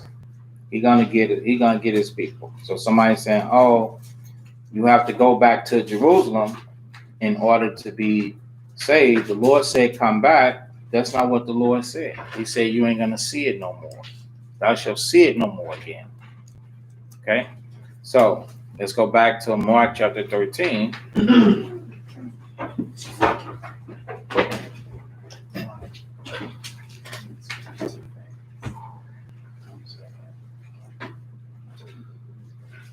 And 22. This is Mark chapter 13 and 22. For false Christ and false prophets. False Christ and false prophets. False Christ and false prophets. Okay? shall rise. Go ahead. and shall show signs and wonders, to seduce, if it were possible, even the elect. Right. Shall show signs and wonders. What are some of the signs and wonders? The signs and wonders that you see now. Multitudes of people and the ability to do things. That's the wonder, the ability to do things. Okay? Go places, do this, do that, make themselves of reputation. You got to use the stuff that you're seeing. Ain't nothing new came up. Ain't nothing new coming up. You ain't seen nobody heal the sick, raise the dead, make the blind to see, the lame to walk, the deaf to hear. So you got to use the signs and the wonders that you see now. Multitudes of people, and to go in and do things that others are not able to do. Those are the signs and the stuff that make you wonder. Those are the wonders right there. Those are false prophets. Okay? And it says they do all of that to seduce. And that's what the Most High was showing me in the dreams about the leader, the council. So the men that's in that council, they doing this now. They're doing this now. So I see and I understand that. When he showed it to me, he put me there with him. And I was afraid. And I was like, oh, I don't want that. And then I understood what he was talking about. Because they do have a lot of people trapped. Okay. And it says if it were possible, even the elect. So you could be elected, but you also could be seduced too. So when he tell you to stay away from people, that's exactly what he means. Stay away. Okay.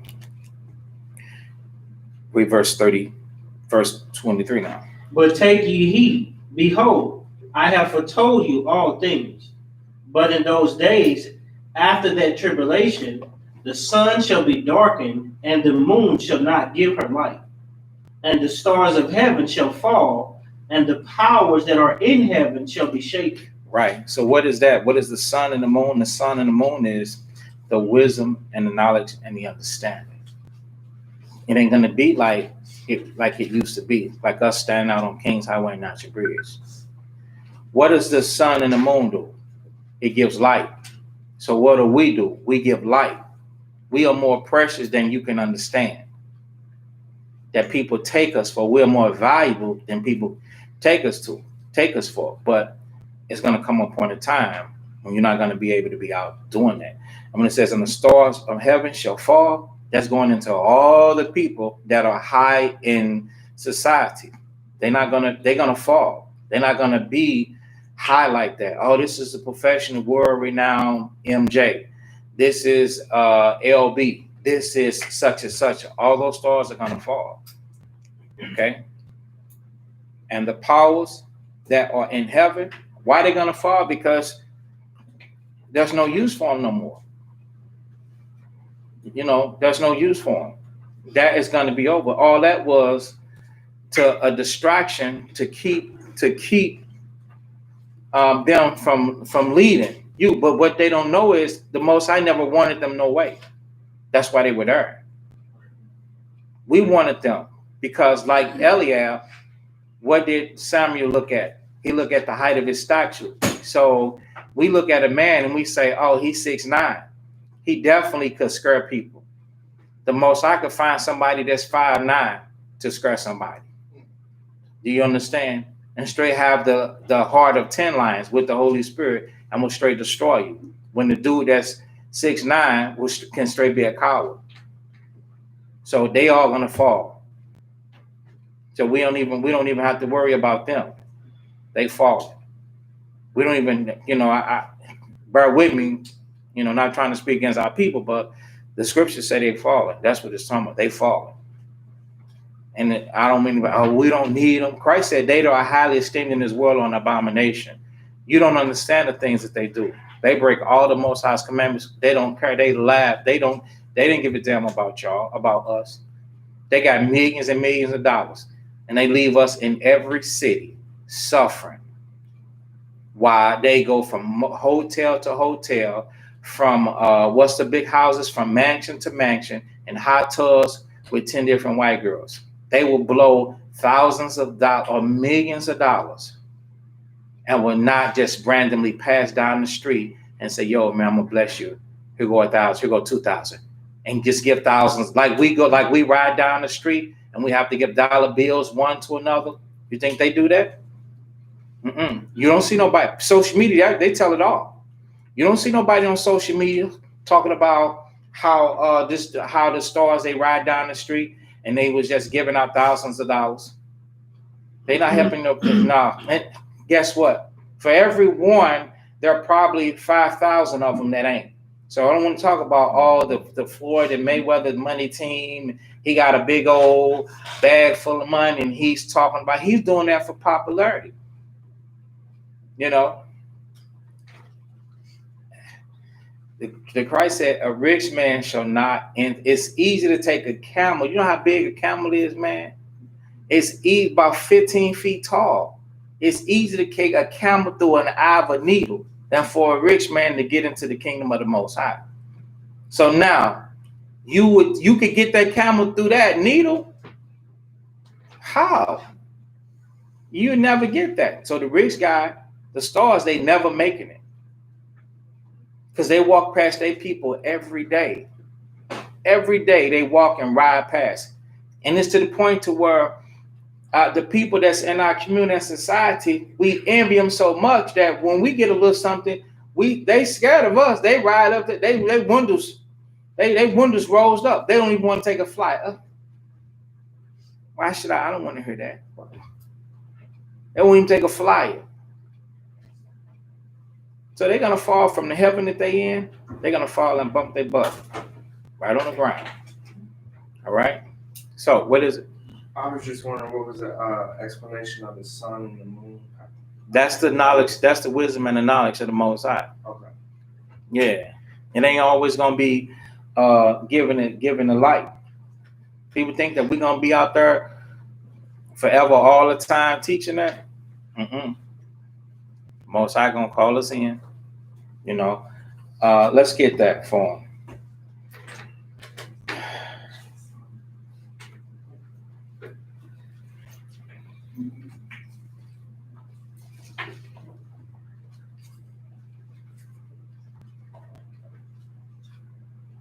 Isaiah 13.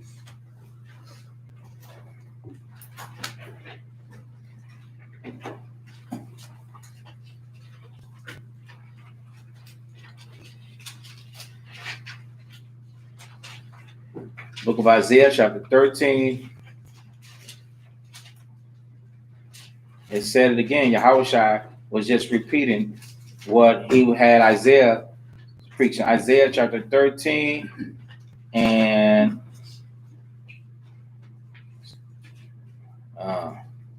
so at verse 9. Isaiah 13 and 9. Behold, the day of the Lord cometh, cruel both with wrath and fierce anger, to lay the land desolate, and he shall destroy the sinners thereof out of it. For the stars of heaven. Start over. Verse 10. For the stars of heaven and the constellations thereof shall not give their light. The sun shall be darkened in his going forth, and the moon shall not cause her light to shine. Right. All this talking about people. We just explained that. Okay, go ahead. For I will punish the world for their evil. Because now it's going into what the world. The Lord said, I'm going to punish the world for their evil. Go ahead. And the wicked for their iniquity. And I will cause the arrogancy of the proud to cease, and will lay low the haughtiness of the terrible. Go ahead. I will make a man more precious than fine gold. That's us, because they ain't talking about the world. The world, they going to stumble and fall and be broken. And the Most High is going to start dealing with them. Since they not playing no more, since they not going to the entertainment no more, tap dancing and pleading old mess, they're going to be at home, they're going to be getting jacked up. And then they're going to be looking for a reason and an explanation on why things is the way it is. But we're not going to be there to give it to them. The Lord said, I will make a man more precious than fine gold. They're going to be wanting us. Go ahead. Even a man than the golden wedge of Ophir. Right. Go ahead. Therefore, I will shake the heavens, and the earth shall remove out of her place. So things ain't going to be the same. The heaven, remember, heaven is a state of being, just like hell is a state of being. So hell, we already in hell. And it's terrible for us. So when he shake the heavens is coming down to the hell. Just like when you go to the 14th chapter, it says hell from beneath is coming to meet you. So when he shake it, boom, you're going to be right down in hell with us. Go ahead. In the wrath of the Lord of hosts, and in the day of his fierce anger. Right. So let's go back.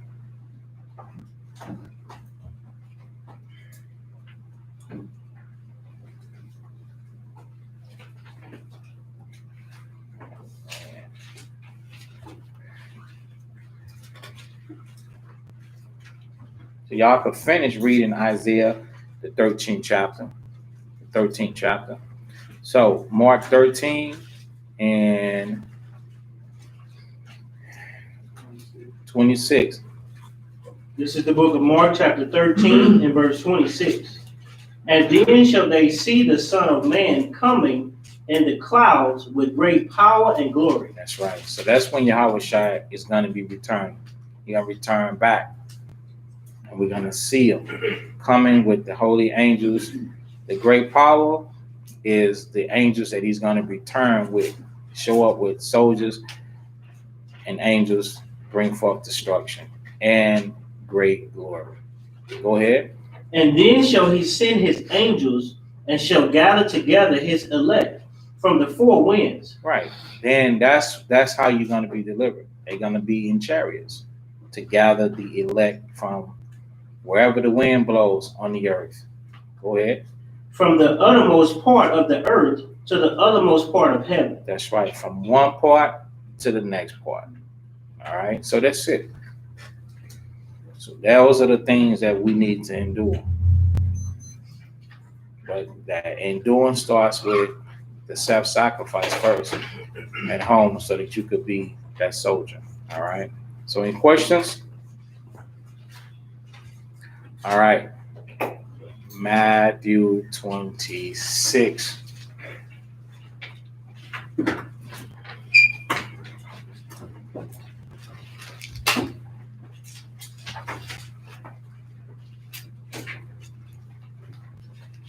Matthew 26 and verse 6 now. Now when Yahushua, whom the word calls Jesus, was in Bethany in the house of Simon the leper, there came up to him a woman having an alabaster box of very precious ointment and poured it on his head as he sat at meat. But when his disciples saw it, they had indignation, saying, to what purpose is this waste? For this ointment might have been sold for much and given to the poor. When Yahushua understood it, he said unto them, why trouble you the woman? For she hath brought the good work upon me. For you have the poor always with you, but me you have not always. For in death shall pour this on my body. She did it for my burial. Verily I say unto you, whatsoever this gospel shall be preached in the whole world, there shall also this that this woman hath done be told for a memorial of her. So all praises to the Most High for giving this sister the spirit to come forth and give Christ some comfort for his burial and bring forth a beautiful example of a broken and contrite heart. So all praises. Those of you that are on YouTube, welcome to the channel. Thanks for attending the class. If you haven't subscribed to the channel, please subscribe and suggest that others that you might know subscribe to the channel so that we can build this channel, okay? Greatly appreciated. That is the least that you could do for us as far as some form of support. Thanks a lot. Okay, now the communion, 1 Corinthians chapter 11 and 23. For I received of the Lord that which also I delivered unto you, that the Lord Yahushua, whom the word calls Lord Jesus, the same night in which he was betrayed, took bread, and when he had given thanks, he brake it and said, take, eat, this is my body which is broken for you. This do in remembrance of me. After the same manner also he took the cup when he had supped, saying, this cup is the New Testament in my blood. This do ye as often as you drink it in remembrance of me. For as often as you eat this bread and drink this cup, you do show the Lord's death till he come. Wherefore, whosoever shall eat this bread and drink this cup of the Lord unworthily shall be guilty of the body and blood of the Lord. But let a man examine himself, so let him eat of that bread and drink of that cup. For he that eateth and drinketh unworthily, eateth and drinketh damnation to himself, not discerning the Lord's body. For this cause, meaning weak and sickly among you, and meaning sleep, for if we would judge ourselves, we should not be judged. But when we are judged, we are chastened of the Lord, that we should not be condemned with the world. All repentant Israelites should be taking the communion of Christ. All repentant Israelites should be taking the communion of Christ. All right. So all praises to the Most High. Most High in the name of Christ. Thank you for the food and drink. Amen. This is Bible spoken for you.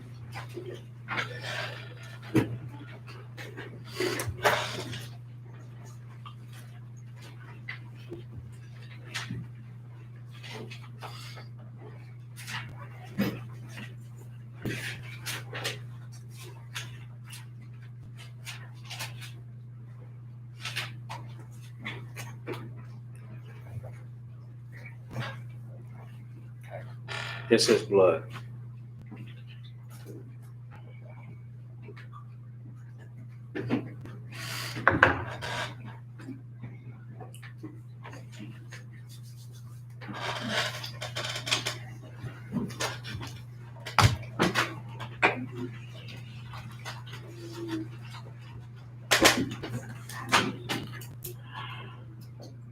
Okay, that's it, Israel. Let's go quietly and orderly. We're going to stand and face Jerusalem.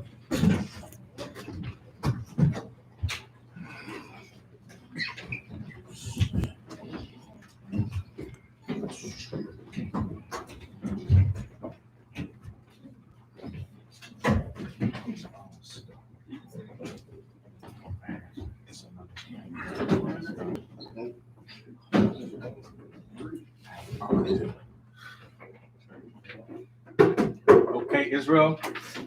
If every man was just like me, what kind of sanctuary would this be? The Lord's Prayer, Matthew 6 and 9. Our Father which art in heaven, hallowed be thy name. Thy kingdom come, thy will be done in earth as it is in heaven. Give us this day our daily bread, and forgive us our debts as we forgive our debtors. And lead us not into temptation, but deliver us from evil. For thine is the kingdom, and the power, and the glory forever. And in Christ's name we pray, amen. Amen. The laborer's prayer, Luke 10 and 2.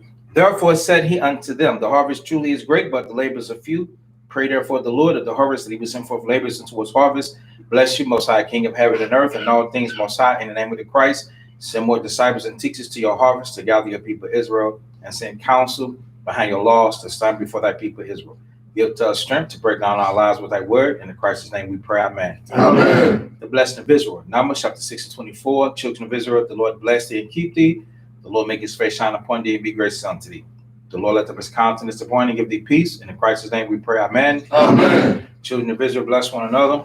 The Most High name of Christ bless you all.